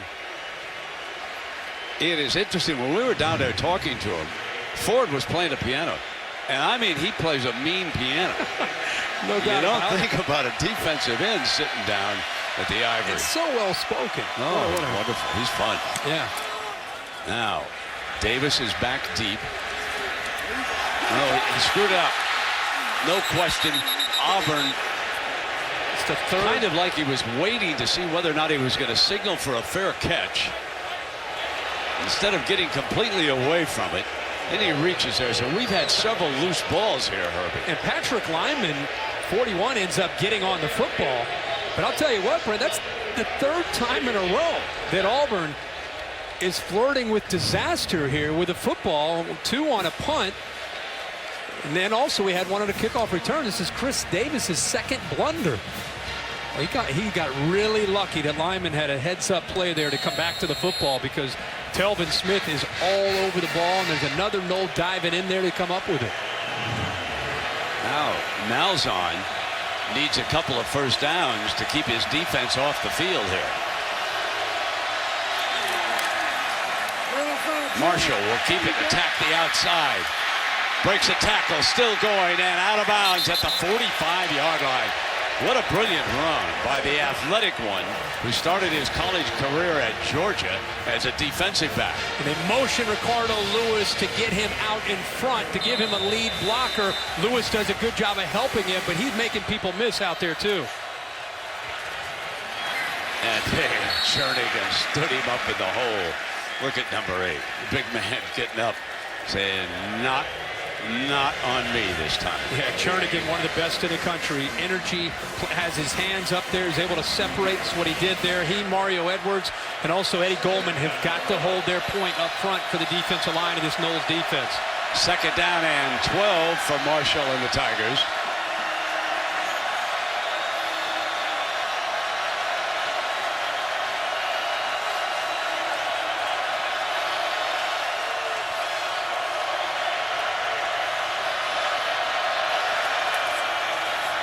Quick pitch to Bray on the outside, and he is down at the 45. And Joyner. So we've had Jernigan and Joyner, 2 great players, put back-to-back defensive stops up here. You got to tackle in space against this attack, and he almost came up with a horse collar there, but he's able to avoid it. You got to be able to make plays against these receivers and running backs, and even Nick Marshall. When they get out there, they're trying to find a matchup that they like. That time, the captain and the leader of this defense makes a huge play to set up this third down and long. There's a familiar chant from down Tallahassee way. Marshall fires, grabbed, and then dropped. Terrence Brooks got on the receiver quickly that time. What a great effort by Brooks. I thought Melvin Ray might come down with a football. The ball's thrown behind Brooks, but Brooks never gave up on trying to disrupt Ray. Look at his arms, his hands, doing everything he can to get Ray away from that football. And because of that effort, that's what ended up separating Ray from the football. Tremendous play by the senior. So Auburn has been slowed here in the second half considerably. We've only got a minute left, and they're finding it going tough right now. Clark hangs one up, and Shaw wants to get out of the way. It's the ball, remember, not the man. It's been down inside the 5-yard line again, and that is Trent Fisher, folks. That is Jeff Fisher's son, number 31, who was down there on this.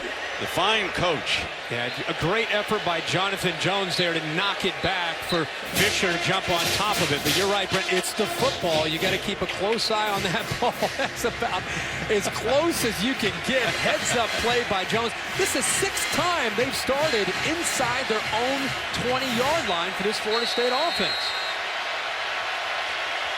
So again, remember when he backed one up in the first half? Now they down it. And they'll come out for the 4, and James Wilder is the running back for Winston. Out of the end zone, complete to Rashad Green, who was working the sideline, and he is out of bounds at about the 11-yard line. And that looked to me like Mr. Corso was spotting the ball down there, folks. That's a nice read because Nick O'Leary's on the inside. Chris Davis sinks to the inside. See how he sinks back into 35? That opened it up back to the outside. And you're right, Lee Corso right there trying to spot the ball, trying to help his Noles out. Florida State alum down there. He probably whistled in a couple of plays.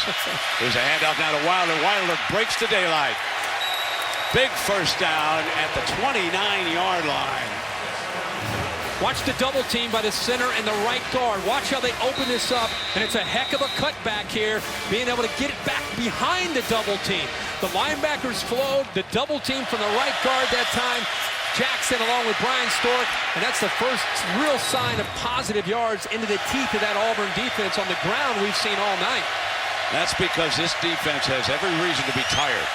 The offense has not kept the defense off the field here. Oh, mercy. Oh, McKenzie, let one get away. Well, he doesn't have his feet settled. He's at a little bit of a play-action fake, a zone read look to Wilder. Now watch how he never gets his feet settled. He's moving around in that pocket and just tries to flip the ball out to Kenny Shaw, who is open behind the coverage. But again, I don't care how good you are and how powerful you are, if you don't have your mechanics as a quarterback and you just kind of flip it out there, the ball's not going to be on the money. And that time, McKenzie almost comes up with that interception. Second down and 10. Wilder again to the 31-yard line, upended by Smith. The story tomorrow, if Auburn ends up winning this game, will not just be about their offense and Gus Malzahn. Everybody has got to be appreciating what Auburn's doing on defense. They are attacking. For 3 quarters, they've been in attack mode against Jameis Winston. Auburn said, we want Florida State in the 4th quarter. They've got him. Into the 3rd quarter, back up to these messages. You're watching the Vizio BCS National Championship on ESPN.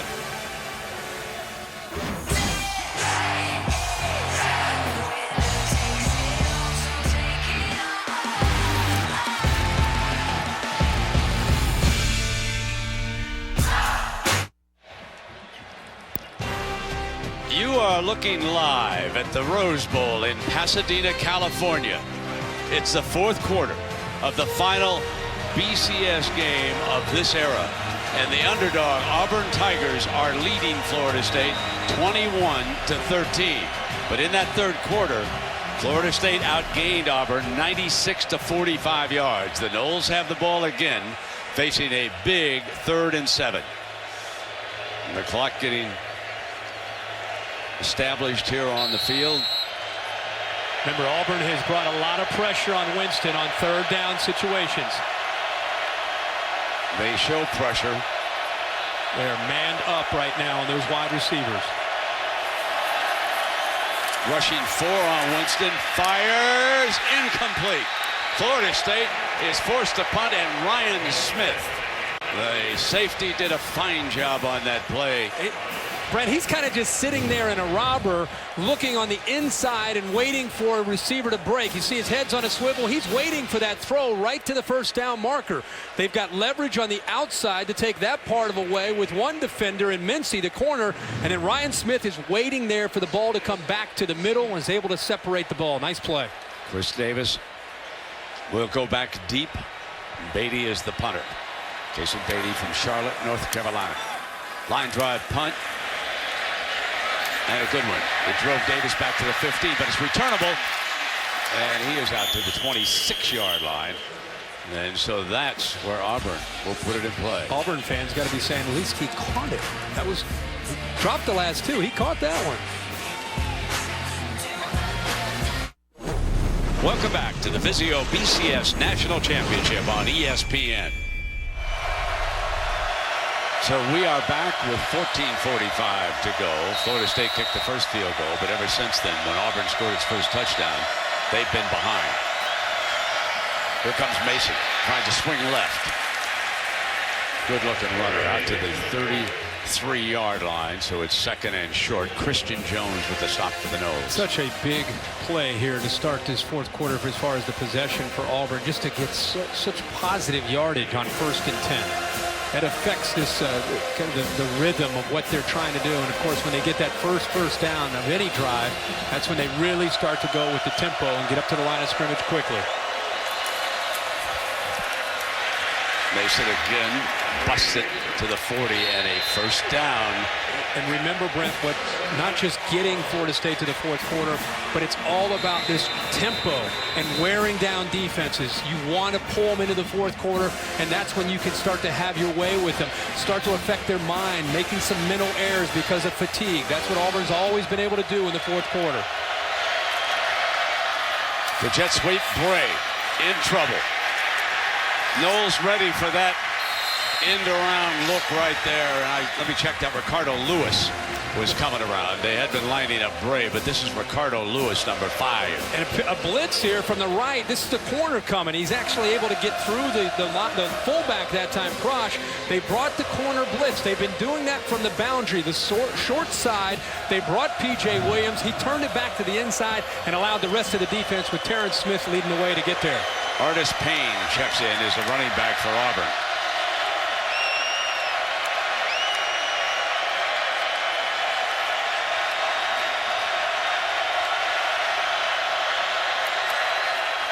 Play fake to him.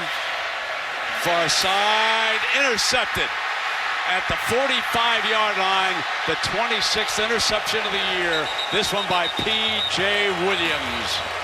Huge in this game. Well, P.J. Williams, we just talked about how he's been blitzing, and this time, this is a poor decision by Nick Marshall to throw this football. Kind of nonchalants it, just throws it up into coverage. I think you underestimated Williams dropping. You have Jalen Ramsey coming over there to make a big play. That was well covered, and he forced the football. One of the few mistakes Marshall's made this whole game. There was a fumble on that. And Joyner, I'll watch Joyner, folks. He saves the day by picking it up. And then the ball was actually had come free. And you can see that Knoll fans, that's in Tallahassee right now. They're celebrating. Well, there's an Auburn player down on the far sideline. That ball was up in the air. Joyner and Telvin Smith both right there to jump on top of it. Joyner comes up with it.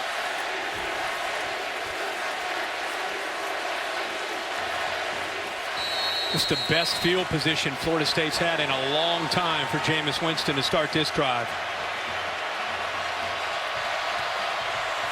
Sammy Coates was shaken up. He's fine now.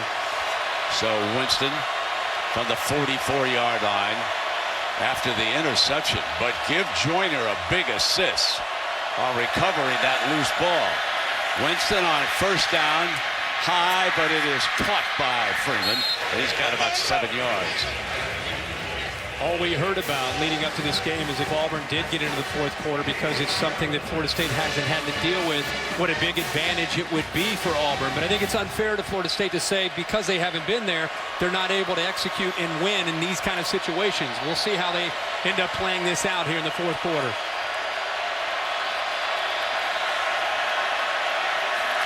Second down and 2, and Freeman hammers a big hole to the 31-yard line. First down, Florida State. Chris Davis forced to come make another tackle. Watch 51 Hart climb up to that second level. You have both a right guard, Trey Jackson, and Bobby Hart. Jackson sealed that front initial surge by the defensive line by Gabe Wright, and then it was the right tackle's block. Bobby Hart that sprung him free. First down and 10 for the Noles. They bring Freeman again, and he's wrestled back by McKenzie. We talked about one of the adjustments we might see from Jimbo Fisher coming out to start the second half was more of the running game and more of the quick throws. He realizes that Ellis Johnson's doing a good job of pressuring his quarterback and winning the battle at the line of scrimmage. The adjustment so far has been working. Now we'll see if they can capitalize and put the ball into the end zone.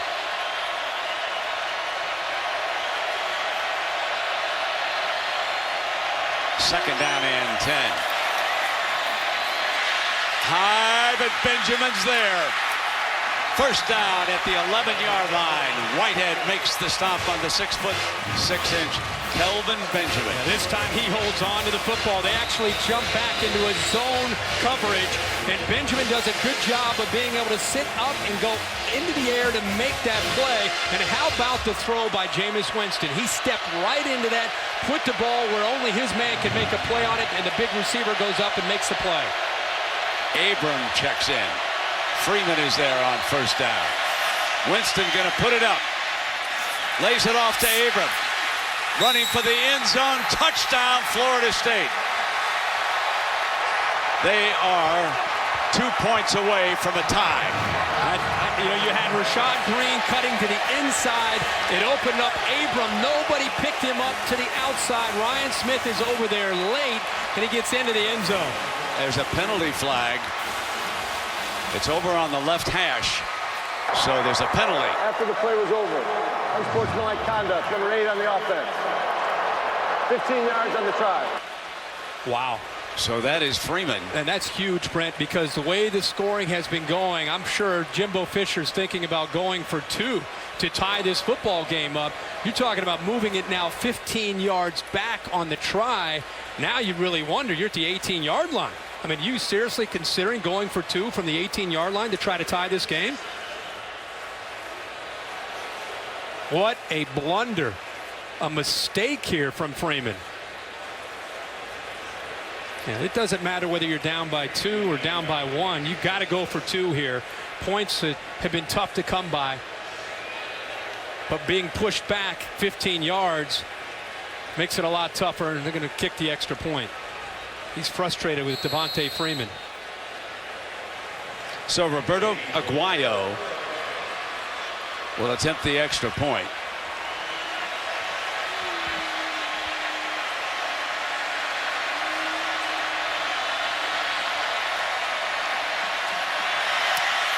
So it's a 1-point game. It's 21-20, but remember what set it up. It was this interception, but watch the end of it. Williams up in the air. Put it on the ground, recovered by Joyner, and then Abram for the touchdown. And it's a 1-point game.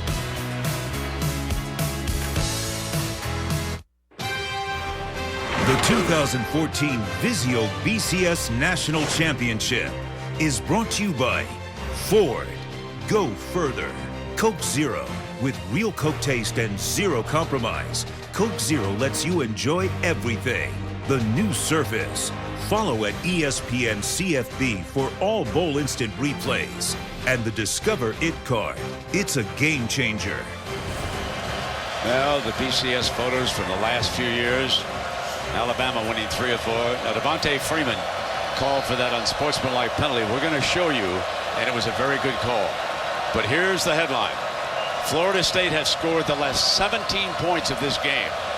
to pull within 1. And now the heat clearly on Auburn. And Quan Bray takes a knee. Now let's take a look at what happened on the touchdown. First, we're going to show you Green going here. Here's Abram that comes out.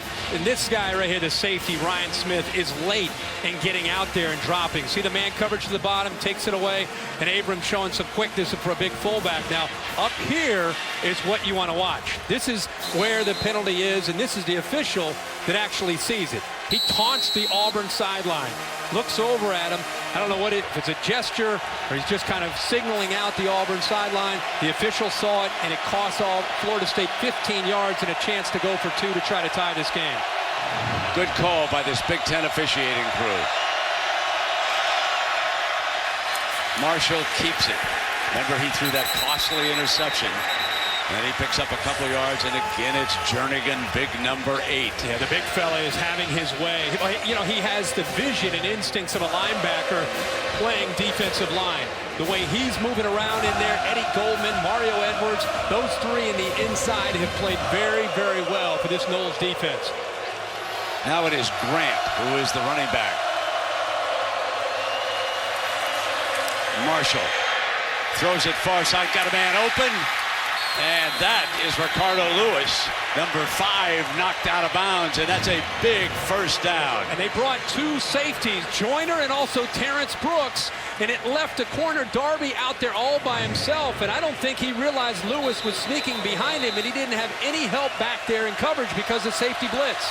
Mason is back in as the running back, and this play was stopped. The umpire was still standing over the ball. Ball's not ready for play. And the umpire's standing over the ball. And did Lewis have that catch towards the end? It looked like he was bobbling it towards the sideline to make sure he had possession of that football all the way through. Looks like he was good there. Maybe he had it. Yeah. But the umpire standing over the ball, and Gus Malzahn's guys are saying, let's go. Let's go. First down. They come with Mason into the heart of that defense. Telvin Smith, number 22, up with another stop.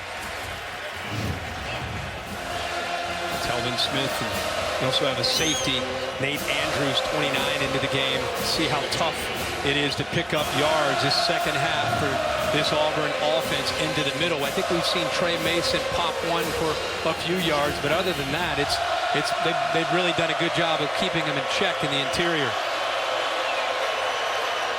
Get confirmation from Gus Malzahn looking over to the sideline based on the coverage that he's seeing.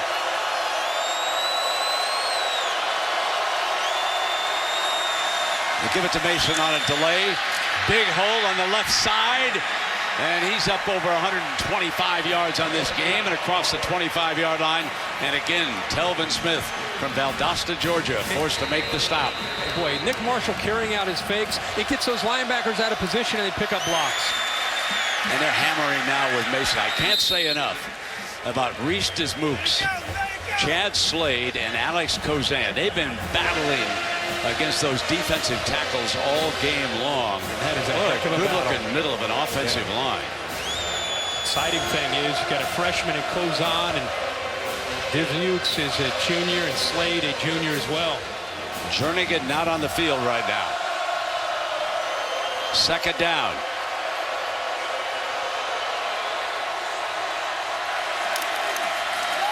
Marshall keeps it. 30, 25, and out of bounds across the 25-yard line. You run the football to the interior, and then you know it's coming. The quarterback pulls it, gets the ball to the outside with that quickness, and there's Timmy Jernigan. There's the tempo. Remember the fourth quarter, how they want to wear you down? There's the result of it right there. Their best defensive lineman is on the sideline trying to catch his breath. So Marshall moved the chains with that run.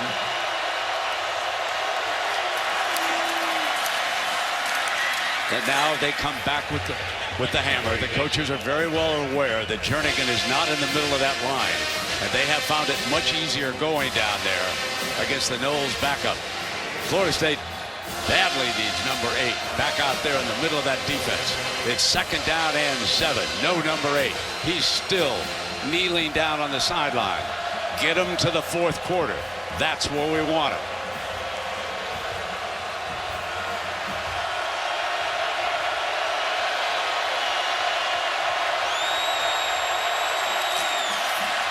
hammering away with Mason again.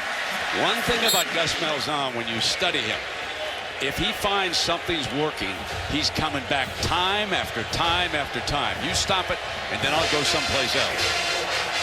Right now, with the best defensive lineman out, still trying to catch his breath, that's where they've been trying to attack. And, you know, Gus Malzahn right now, he's trying to make sure they're getting on the same page, making some adjustments, bringing in another big offensive lineman here to give him a big tackle. What a story that is, too, Herbie. That's Coleman, who battled leukemia, number 72.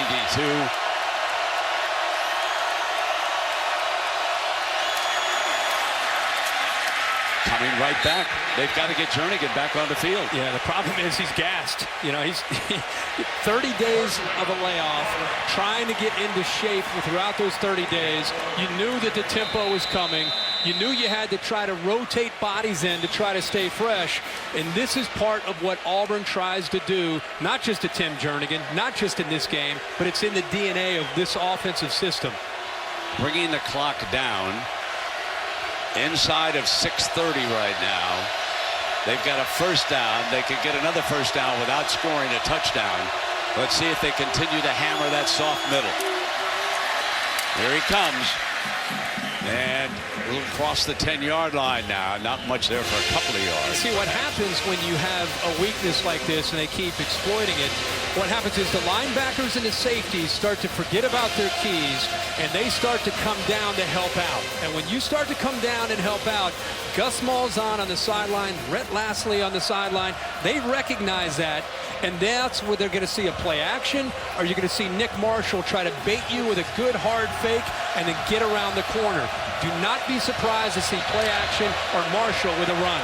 Eddie Goldman, number 90, does check back into that defensive front right now. Marshall keeps it, steps outside, and he is thrown down by P.J. Williams. Nice tackle on the quarterback. You knew it was coming. I mean, he's going to pull it out. You start to get lulled to sleep with the interior. It opens up so many different aspects of this offense and the play calling from Gus Malzahn. This is a big third down, deep in Florida State territory. The Noles are thinking, hold them to a field goal, get the ball back to Jameis Winston with 5 minutes to go, and let's go down and score a touchdown and win it. They do not want to give up a touchdown here. Grant and Mason both on the field for Auburn. Under center. Rolling to the right. Marshall fires, incomplete high. Coach was coming across. He was the intended target. Yeah, Marshall threw it high. He throws the ball well on the run, but here he's running so hard to get outside, it's tough for him to get his body and shoulders turned to give him an accurate throw. He had Sammy Coates. If he's able to turn his body towards the throw or towards the receiver and put it down low, Coates comes up with a touchdown there, but the ball sailed on him because all his momentum was going towards the sideline. So Cody Parkey, remember he missed one back in the first half. This is a 23-yarder.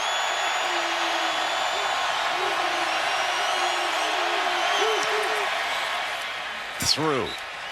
And it is now a 4-point lead. That's a win for the Noles to give Jameis Winston a shot to win this game. With 4:42 to go.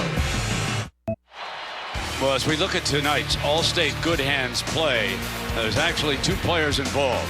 Williams skies for the interception. But watch what happens, and watch for number 20, Joyner, to come over. A save. And now 4:42 remaining. And as you said, Herbie, going to break, Jameis Winston has a chance. Whitfield and Williams are back deep.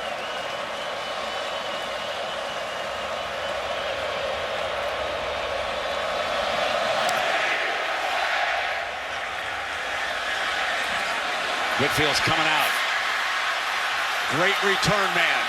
30, 40, daylight. Green ahead. Got it. Headed for the end zone. Touchdown, Florida State. A 100-yard return. And Auburn is stung by its own medicine.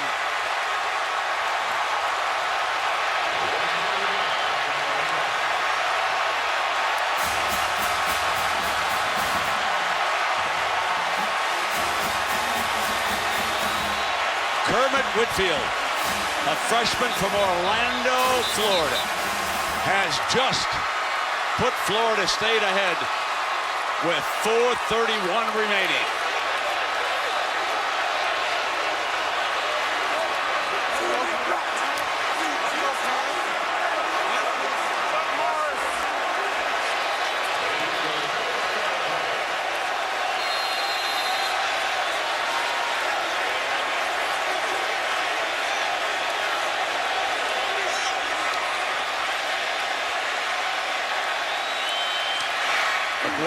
Tacks on the extra point. Perfect snap from Philip Dumar to Kason Beatty. Brett, I tell you, it's Auburn players. One guy pulled a hamstring. One guy pulled a hamstring and pulled up. That was Dominique Walker. Maybe it was Jonathan Jones. You had another guy get out of his lane. It was a tight end that looked like he got out of his lane. Norberg, there's a couple good blocks by Carlos Williams and Chad Abram, but you had an Auburn player, it looked like had a cramp to his hamstring and collapsed, which opened up that side of the return. Whitfield happened to just be going there. Jimbo's trying to race into the end zone and go. But Brett, one guy gets out of his lane. Joseph ends up having a cramp to his hamstring. That entire right side, there's only a couple guys left on that side, and they were both blocked. Herbie, Jimbo had his hands full because if you go to the ESPN database and you dial up the 40-yard dash time of the incoming freshman, this year's freshman class, Kermit Whitfield ran a 4.3740. That was the fastest recorded of any freshman in college football this year. And you just saw him turn on the afterburners and put the Noles up with 4:30 to go.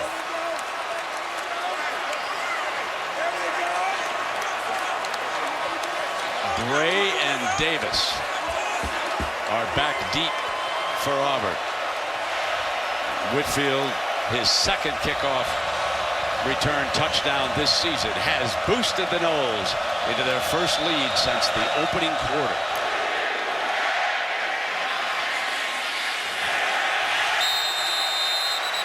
Now let's go back to the return. I talked about Kenny Flowers, 33, who's right here.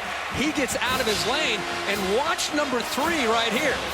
The defensive back, Jones, all of a sudden he gets a cramp in his left hamstring or something. Maybe he pulled a hamstring. He goes down. You see the 33 gets in out of position towards the middle, and it's just 2 blocks. Abram picked up a block. Carlos Williams picked up a block. You talked about the speed of Whitfield, but a couple mistakes there. Well, one guy had an injury. The other guy moves to the inside. Boy, it opened it up on the left side for the Noles in that big return. Big Timmy Jernigan back on the field for Florida State. See how long he can hold up here on a pivotal drive. First down from the 25-yard line. Marshall. Edwards had him, slowed him up, and then finally wrestles him down out of bounds. Mario Edwards having a big-time game. And Jeremy Pruitt wanted to maintain an aggressive attitude. What a great play by a 280-pound defensive lineman. Out in space against Nick Marshall, a former point guard, a dynamic athlete, and the big fella holds his own, makes the play in space, and chases him out of bounds and lands on top of him out of bounds. Second down and 12. Mason, he's cut off. Christian Jones had him cut off. That's probably the best 2 plays that Noles had played tonight, back-to-back, of the whole game. They tried one side with Edwards. They come back the other way. And how about the play in space that time as well? This time it's Jones. They are maintaining that aggressive approach that Jeremy Pruitt wanted them to have at the most important time of this football game. Third down and 11.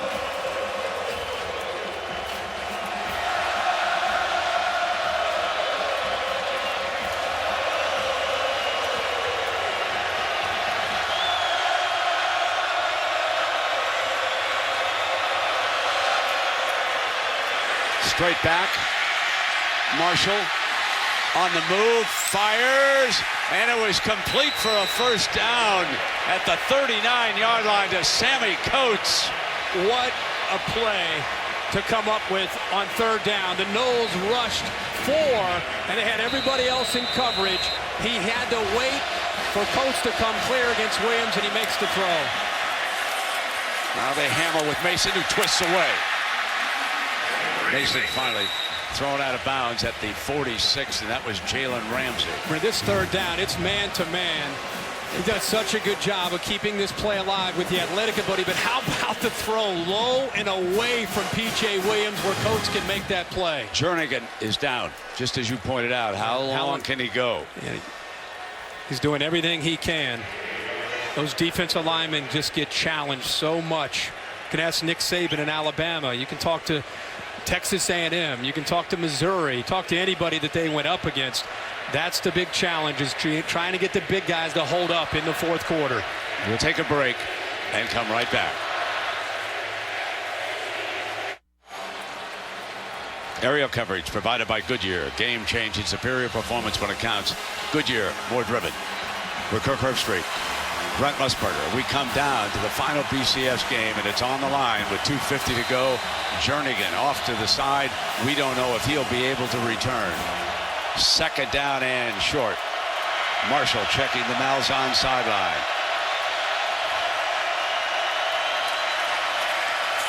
Mason hammers right straight ahead for the first down. They cross midfield. You've got 2:31 to go in the game, 3 timeouts, an up-tempo offense. They're not in any rush at all. They have confidence that they can move not only in field goal range. You and I were talking at the break. Gus Malzahn's thinking about getting the ball into the end zone and scoring a touchdown. They keep going up the middle to set up other aspects of this offense. Play action. Fires wide open. Complete to Coates at the 33-yard line.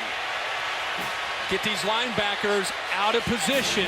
They're so reliant upon coming up against the run game. We just said how they're setting up other aspects. There's the play action behind the linebackers coming up to defend that inside run game. Marshall keeps it, but Joyner was coming, and Joyner able to hold him up and take him down. Huge sack by the defensive back. And Joyner looked like he was going to go down towards Trey Mason. At the last second, he comes off of it. He sees the ball in the hands of the quarterback. So he wasn't as if he was just going at Nick Marshall. He, in fact, is coming down on Mason, but his instincts and quickness allowed him to come off of Mason and jump back out to Nick Marshall. That's a heck of a play by the senior defensive back. And it's a 2nd and 16 after the 6-yard loss. Mason steps outside right, breaks the daylight. Still going. End zone. Touchdown, Auburn. Not quite yet out of miracles.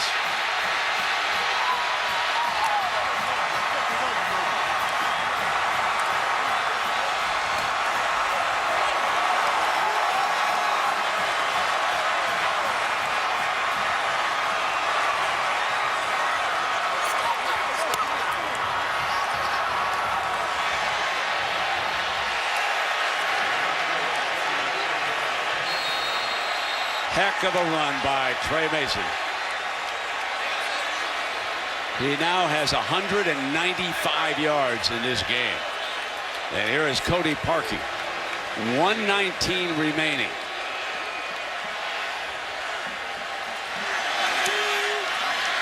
And Florida State needs a touchdown.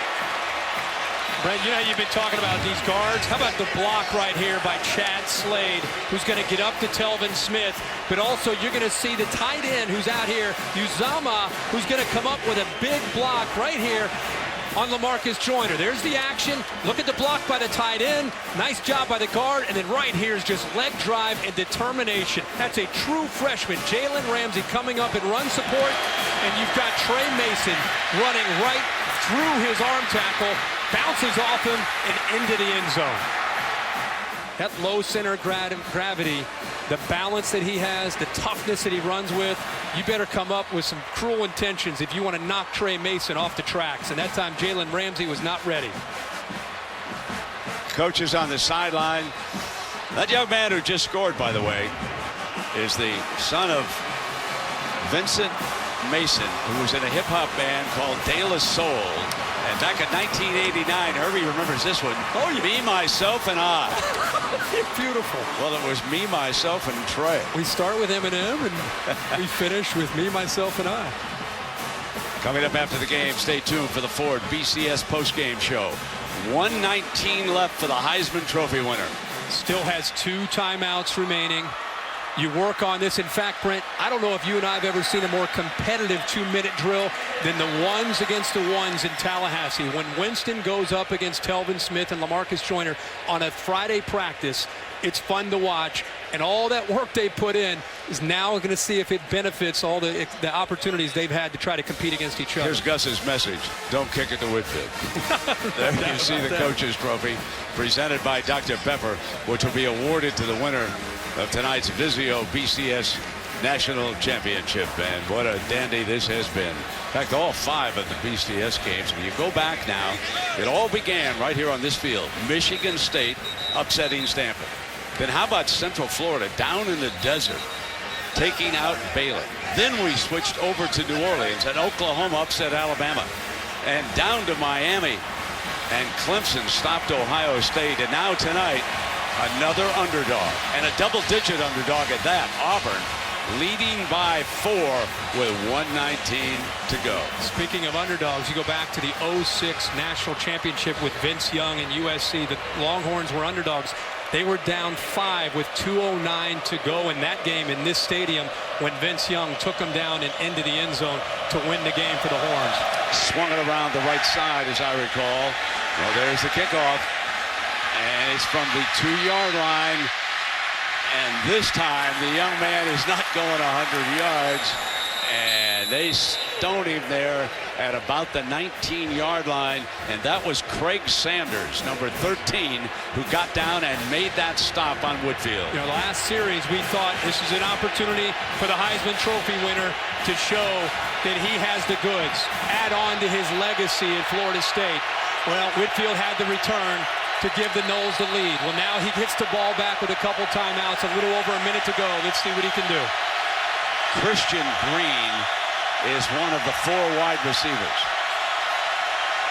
Benjamin, Rashad Green, and Shaw. Winston goes to work underneath with Green, and Green takes it out of bounds to stop the clock at the 27-yard line. That was Ryan White with coverage. Boy, he is great underneath coverage against defenses. He's been doing it all year. Jameis Winston right now is facing a defense and 2 defensive ends, and Carl Lawson, a freshman on one side, Dee Ford with 2 sacks already. They literally have their ears pinned. So he's got to get the ball out of his hands quickly, and they've got to pick up first downs to get out of bounds to stop this clock. You get about 7 seconds after a first down before it's reset. And Green breaks free. 50, 45. One man with an angle. Got him out of bounds at the 20-yard line. Boy, it sure looked like a horse collar there at the end that I thought they may add on to it. How about Green again, Brent? Underneath. Splits the 2 defenders, Ryan Smith and Chris Davis, and then the speed at the end. That's a horse collar for sure that they missed towards the end of that play. 49 yards on that play. That's what the crowd's reacting to on the replay. The official was forced to step away from the oncoming receiver. He did not have the angle or the look at that horse collar.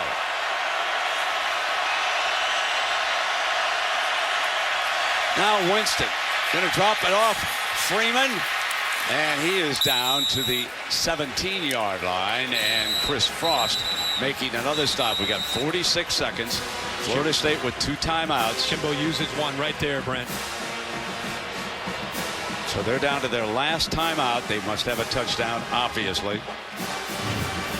You know, Rashad Green, Jameis Winston told me this week the receiver that he trusts the most is Rashad Green. Benjamin gets a lot of attention, but Green is always in the right spot at the right time. He actually said he took him under his wing this summer, ran routes with him when none of the other receivers wanted to. Green has always been his guy, kind of a mentor for him from the wide receiver group, and how fitting in this game, this biggest stage, it's Green that's been able to step up, not just on that play, but tonight. 9 receptions, 147 yards. He's been his man tonight for sure.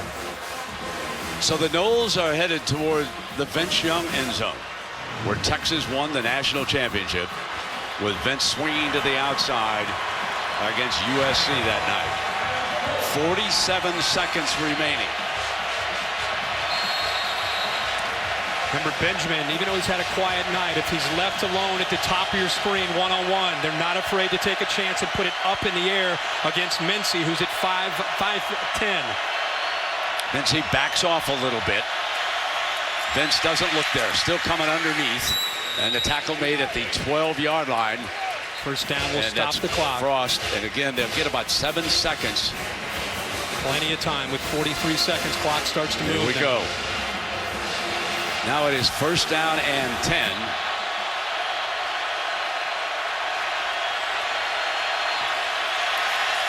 Winston in the pocket, fires, incomplete.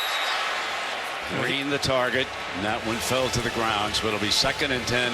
More importantly, 27 seconds. He's holding on to the ball a little bit too long. He's holding on to the ball, and he's letting those defensive ends get to him. See how close they were? I think Jimbo Fisher would like to see him get the ball out of his hands. Get back, make a read, get the football out of your hands. Benjamin continues to be a threat up at the top. They also like Nick O'Leary, the tight end who's off to the right here, also one-on-one against a linebacker down here. Carl Lawson, the talented 5-star freshman, is on the field in that defensive front, along with Ford. 2nd down and 10. Winston. He's got Freeman out of bounds. Chris Frost again getting sideline to sideline, and how active he's been here tonight. Well-designed play. They run the receivers downfield, try to get a little bit of a pick or a rub against a linebacker who's manned up against Freeman out of the backfield. I tell you, Frost has had a busy night. Very athletic to be able to run with Freeman like that in man-to-man coverage. Well-designed play, but defended pretty good there by Frost. Auburn's been great all year down in the red zone at keeping teams out of the end zone. And Florida State's been lethal in scoring in the red zone. That's right.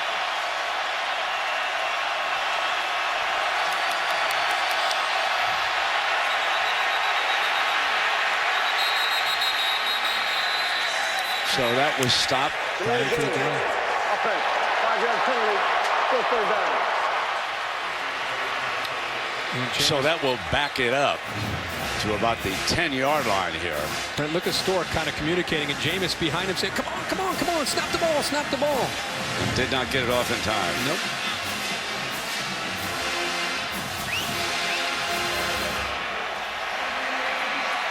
Kelvin Benjamin is down to the right side. Green goes up above, and Shaw will be the slot man. Mincy's all alone at the bottom with Benjamin. Mincy has trailed him all game long. Incomplete. And penalty flags are thrown as Chris Davis with coverage in the end zone, and the flags come immediately. Pass interference, defense number 11. The foul occurred in the end zone. By rule, the ball be placed at the 2-yard line. Automatic first down. Brent, these defensive backs have played well in press coverage most of the night. He's got his left arm wrapped around him. There's no question it's the right call by the officials. It's tight coverage initially, and then he grabs onto him. It's a good call. And Florida State picks, Gus Malzahn was trying to get a timeout before the ball was even snapped there. He was running down the sideline trying to get the officials' attention. From the 2-yard line with a timeout, you wonder if Jimbo would go ahead and run it. He's put Winston up under center. No, throw it. End zone, jump ball, touchdown! You know who he went for, number 1.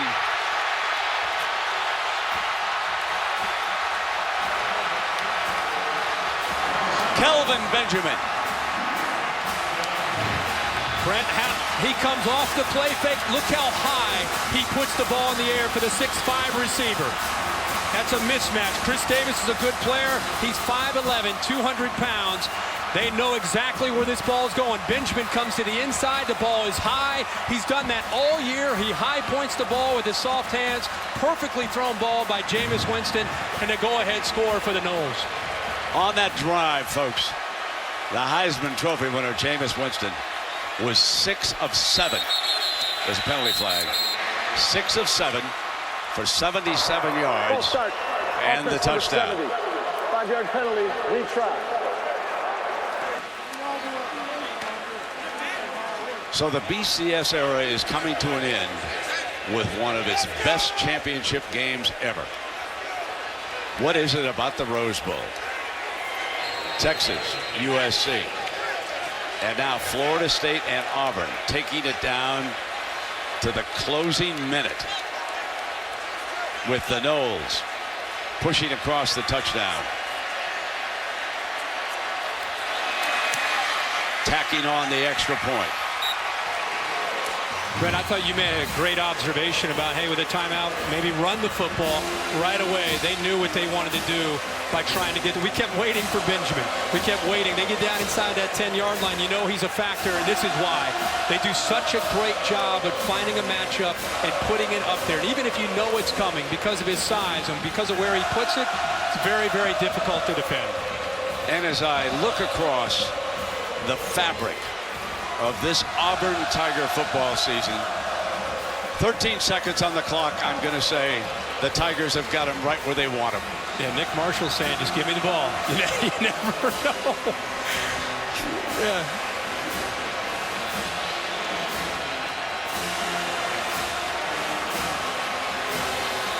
One more tip pass center, maybe. We'll see.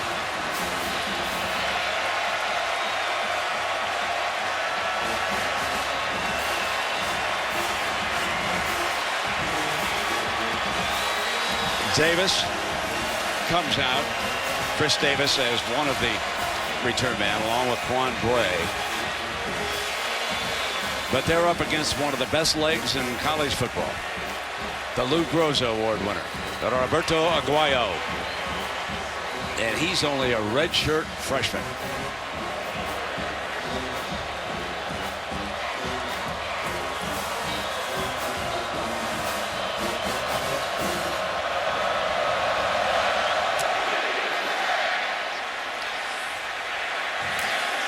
Davis is coming out. Down at the 16-yard line with 9 ticks of the clock left.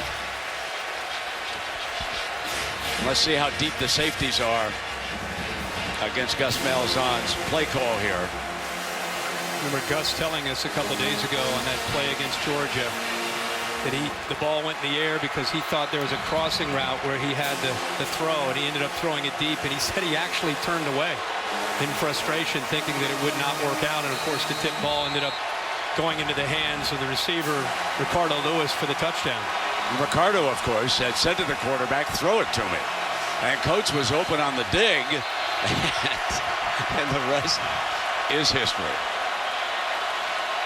Timmy Jernigan has come back in, and a timeout is going to be called.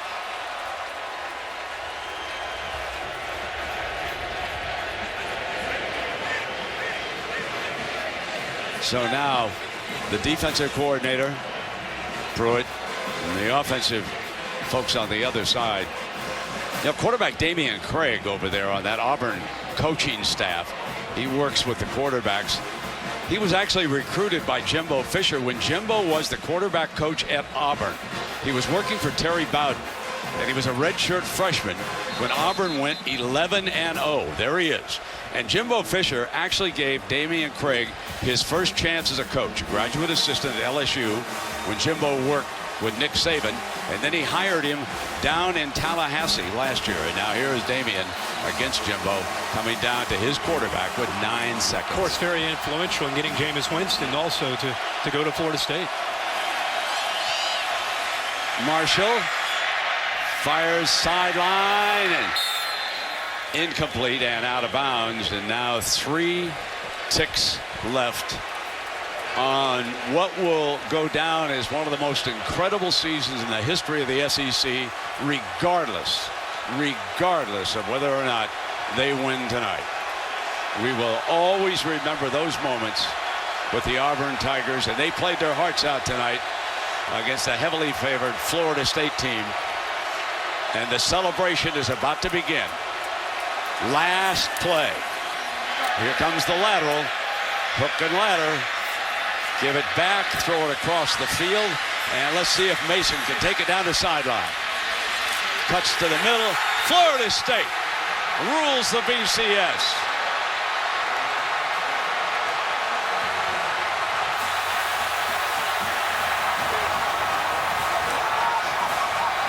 A dramatic second half comeback by the Noles.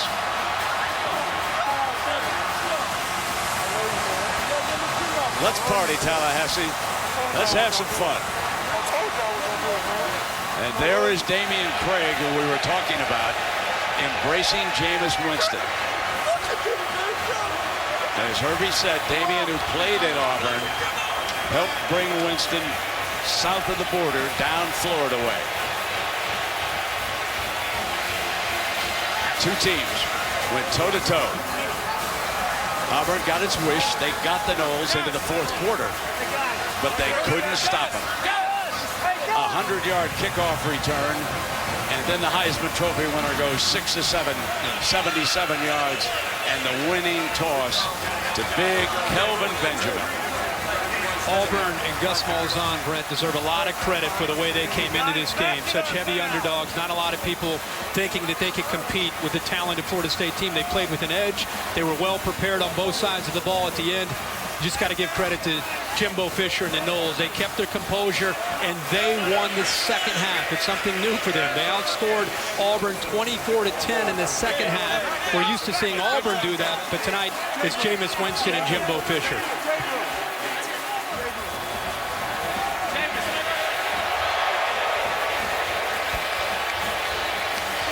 Let's go down to Heather Cox with the winning coach. Coach, tonight you put an exclamation point on a perfect season. How would you describe the effort and energy it took to get to this moment? I'm going to tell you something. I said this from day one at spring ball. These kids are special. This group never faltered. They wanted to be elite. They wanted to go to the top. And there is so much character in this group. I'd like to say a special thanks to our assistant coaches for preparing these guys like they did all year. Our players I'm so happy for, and our fans. But these kids are special. Jimbo, what kind of strength and resilience did it take from this team, especially tonight when they were tested? They were, and we shot ourselves in the foot, but that's what happens in big-time games. But I told our kids at the halftime, when we got that score before half, we're 2 plays out, we're right where you want to be. Things that are tough is what you remember. And then we got it down to a 1-score game. And all we had to do is do 2-minute like we do every Thursday, and we work on those drills. And our kids believed, they stayed true, they had composure in the game. Jameis grew up unbelievably tonight, struggled, but tonight's probably the best football game he ever played, because he struggled early. That's what big-time players do. When the money's on the line, they can suck it up in the fourth quarter and do what they have to do. But our defense, what a job they did in the second half, too. They were tremendous also. And, Coach, you guys were in uncharted territory down at half for the first time this entire season. How did you coach them up to come from behind as you congratulate your family? We always believed in ourselves, and we told our guys, this is going to be moments like this. Hey, we had those great games when we played well, but we know you play championship games, you got to go earn them. And our kids, I'm going to tell you what, there's some character on this side, too. These guys know how to play close games. I'm going to tell you, this is a heck of a football team, and the ACC is a daggone good football conference. Go enjoy this with your family and Coach. Congratulations. And now let's go to Tom with Jameis. Heather, thank you very much. Jameis, with 1:15 to go in this game, final drive, what did you tell your teammates around you? I said, guys, we didn't come here for no reason. I said, guys, this is ours, man. This is all the adversity we went through. The first few quarters, it was ours to take. And like I've been saying, we control our own destiny. And those men looked me in my eye and they said, we got this, Jameis. And I said, are you strong? They said, I'm strong if you strong. And I said, we strong then. After struggling through the first half, what was the biggest adjustment you guys made at halftime?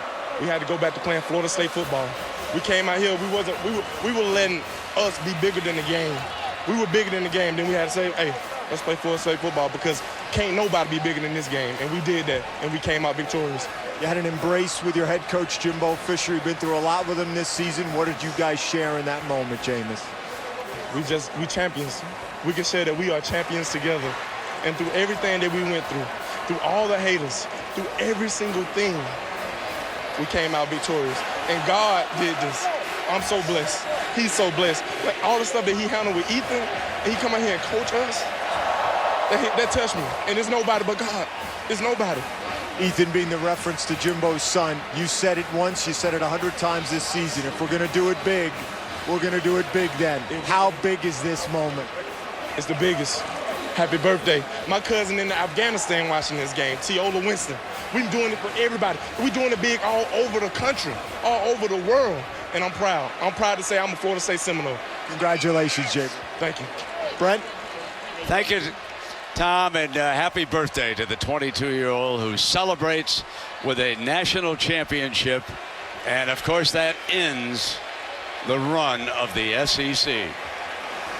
After this streak, tonight, it was Florida State of the ACC ending the run of 7 consecutive national championships. And it's only fitting because Jimbo Fisher modeled the entire Florida State team after the SEC.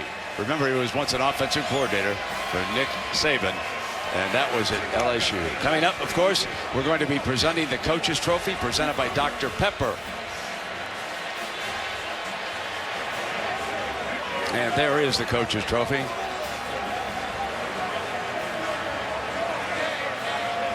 So we'll take a break. John Saunders ready in the stage next to Jameis Winston. Bill Hancock is down there for the BCS. And we'll continue watching the Ford BCS postgame show.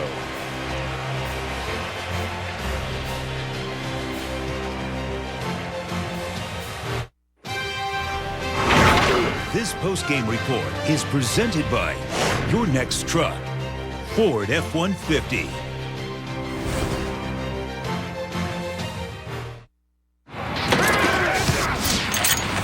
You're watching the Ford BCS postgame show. Well, after we say goodbye, stay tuned for SportsCenter for more postgame insight and analysis from the Vizio BCS National Championship game. It is time to award the trophy to Florida State. Let's go down to John Saunders for the trophy presentation. John? Brent, thank you very much. Before we hand out the trophy, first of all, congratulations to the Auburn Tigers and Coach Gus Malzahn on a tremendous and magical season. But it's time now to hand out the Coach's Trophy presented by Dr. Pepper. And to help me do that is William Wong, founder and CEO of Vizio, as well as Jim Trebilcock, Executive Vice President of Marketing for Dr. Pepper. And now, to hand it out for the very final time, this trophy, this particular one, will ever be handed out, is Bill Hancock, Executive Director of the BCS. Thank you, John. Oh, my goodness. On behalf of the conferences and the schools that administer the BCS, we want to congratulate both teams on a tremendous effort, not only tonight, but all throughout the regular season. And now on behalf of the American football coaches, it's my honor to present the Coach's Trophy presented by Dr. Pepper to Coach Jimbo Fisher and the Florida State Seminoles.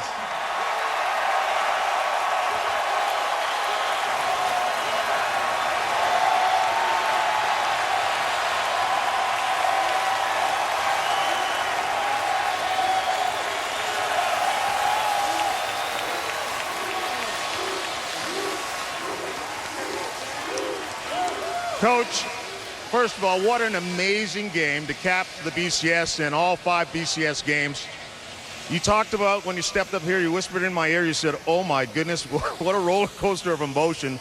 Talk about what it was like, especially in that final quarter. Well, I mean, you know, you had a group of kids here, and I'm going to say this. This is an unbelievably special group of players. We have a tremendously talented football team, but there's better character on this team than there are players. This team has heart. It has guts, it has determination, but more importantly, it loves each other. And that's the reason we play. I like to thank them. I like to thank our great fans and all of our assistant coaches who prepared these guys the right way. I want to say a special thank you to that. But it was an unbelievable game. They're 2 great teams. My hat's off to Auburn. It was just, you know, we had the ball last. They could play, but I'm going to tell you what, there's a lot of gut and hearts down in Tallahassee, too. Did you ever at any point in the first half begin to wonder, we've never been in a game like this season at all. I'm going to see what my team has. Yeah, we did, and we were worried, and I was worried about the momentum got switched when they got up 21-3. That's why we did the fake punt, try to get the momentum of the game back, try to get control, and the score before half was critical, which got us back in, got our momentum back, got within a 2-score game. And these kids, though, they just believed and went back to executing and playing football. You've got a freshman quarterback. When your nickname is famous, you expect many things, and he delivered. He did, and I'm going to say this. This is the best football game he played, and I'm going to tell you, because he struggled for 3 quarters. And that, you know, that's a great team on the other side. The great players understand great moments. And when they get the ball in the last quarter and you still got a chance, they can rise their team up and make plays. That's what great players do. But he's surrounded by a bunch of great players, too. This is a great organization. Coach, congratulations on winning the BCS National Championship. And one last question. There's only one thing you can do to top this, you know. So you want to make any promises for next year? Hey, we're going to make this a consistent thing. This is a program again. We plan on being here. We got a lot of work to do. And it starts when we get home after tomorrow. 2 days from now, we'll get ready for next year. Jimbo Fisher, congratulations. And time now to hand out the MVP awards. First, the offensive MVP.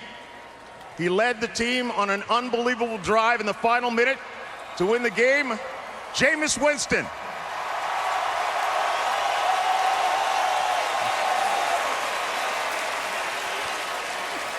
Jameis, you've seemed like you've been calm the entire season.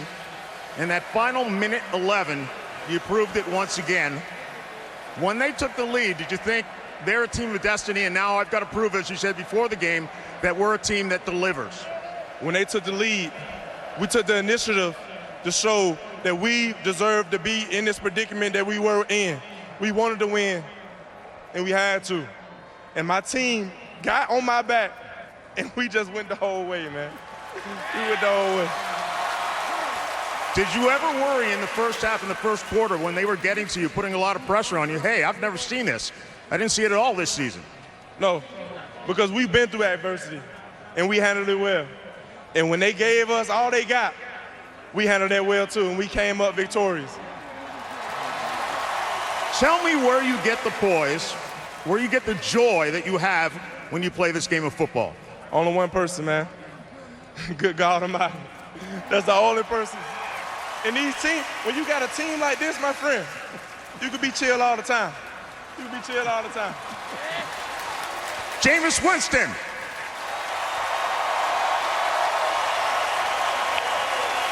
And now the defensive MVP, P.J. Williams.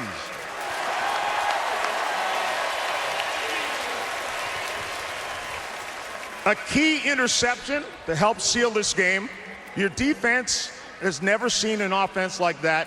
You took a while to adjust in this game, but did you ever worry that you were overmatched?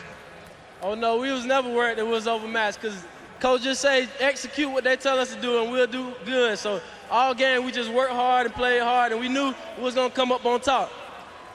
When we're watching the game back in the ESPN lot, we're talking about if Florida State's going to win this game, they need a big play on defense, and then you delivered that play. Was that in your mind as well? Oh, yeah, definitely. Coach told us we needed a big play by the defense. So the play was just mine to make. Coach always say the play don't care who make it. So it came to me, so it turned the game around. It was a good play, great play. Congratulations. Thanks. Once again, the champions.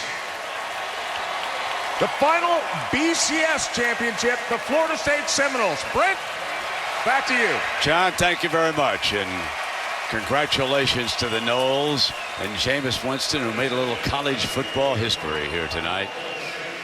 3 freshman quarterback starters in the championship game, and Jameis Winston is the only winner. 8 Heisman quarterback winners have played in this championship game. 3-5 is their overall record. And so Jameis Winston becomes the first freshman to win the Heisman Trophy and the national championship. Well, Herbert, you and I have seen some great games, but this is one of the tops. It really was. I mean, it had a little bit of everything. And again, Auburn deserves a lot of credit for the way they came in, but it was interesting. Everybody wanted to know, Auburn's been tested. They're battle tested in the SEC. It gets into the fourth quarter. It's Auburn's advantage, but really we didn't know how Florida State would respond to that adversity until tonight when they really showed it. And the fourth quarter is where Florida State pulled away. They ended up scoring 21 points. And if you go back and look at this, it's 21-20. Abram, after he gets into the end zone here for a touchdown, remember they couldn't go for 2. Now you have the big return by Whitfield. This was huge. It puts them up 27-24. That was tremendous. It looked like Auburn was against the ropes, but Trey Mason came right back with a big touchdown. They go up 31-24. There's only a minute to go, and it sets up Jameis Winston. Where they high point it, they get it up in the air to the 6'5" receiver. Kelvin Benjamin comes down with it, and the rest is history. Another look at Kelvin Benjamin going airborne for what turned out to be the winning touchdown for the Florida State Seminoles. Their first championship since the heyday of Bobby Bowden. And on the other side, after a remarkable season, Nick Marshall, the losing quarterback, they came up just a little bit short. And Jimbo Fisher wins his first national championship as a head coach. And on that last drive, Winston went 6 of 7. And then the Gatorade bath for the winning coach. Herbie, you know, it's interesting, in the first half, Winston threw for 62 yards, and in the second half, he threw for 175 for Jimbo. That's huge. Yeah, it is. They bottled him up there in the first half, and we should go back to the first half where Florida State was struggling. They were down. The crowd for Auburn was into the game. Momentum was favoring Auburn. How about the call by Jimbo Fisher at his own 40-yard line? The fake punt down 21-3. They end up getting the fake punt, leading to their first touchdown to get it to 21-10. And, of course, they got back into the game in the second half. But that was a turning point in the game, not only from a points perspective, but the momentum to try to get things started. There's Big Jernigan. He had a great game in the middle of that defensive line. Benjamin, who caught the winning touchdown pass. Stork, the Remington winner, who anchored the offensive line here tonight. So Florida State answered a lot of questions here tonight. Everybody wondered, what would they do if they were pushed to the wall in the fourth quarter? Well, they responded like champions. 21 fourth quarter points. There was only one field goal, and that was kicked by Florida State in the third quarter, and then they outscored Auburn 21-10 in the money quarter. Jimbo sounded like he knows he's going to be preseason #1 next year. Yeah, I think he knows, and I loved his reaction to great celebration. Sounds like Nick Saban. We're gonna give you 48 hours to celebrate this historic victory, and then we're back in there lifting the weights and studying the film and getting ready for 2014. But they will be up at #1. Yeah, this is such a big win for the ACC. We've talked about the SEC, and they had a remarkable run.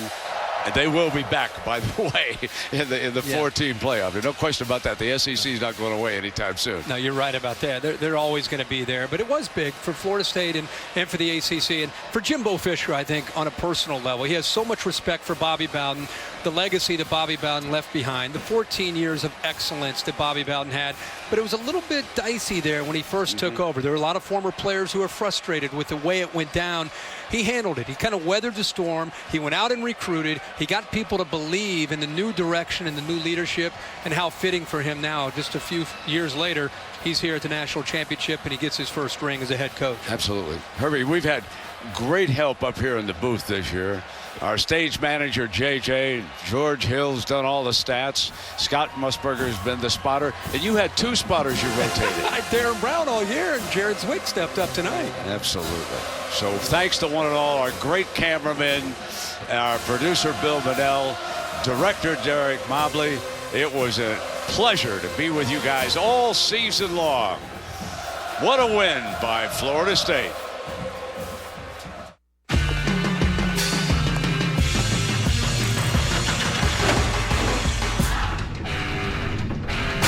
Florida State puts its dominating perfect record on the line against Destiny's Darlings. A perfect ending to an imperfect system. Wide open in the middle. A 50-yard strike. I can see the finish line with each line that I finish. I'm so close to my goals, I can almost pole over the goalpost. And if I don't got enough in the tank, maybe I can just siphon enough to 30, 40, daylight. A 100-yard return. And Auburn is stung by its own medicine. End zone. Not quite. zone, jump ball, touchdown!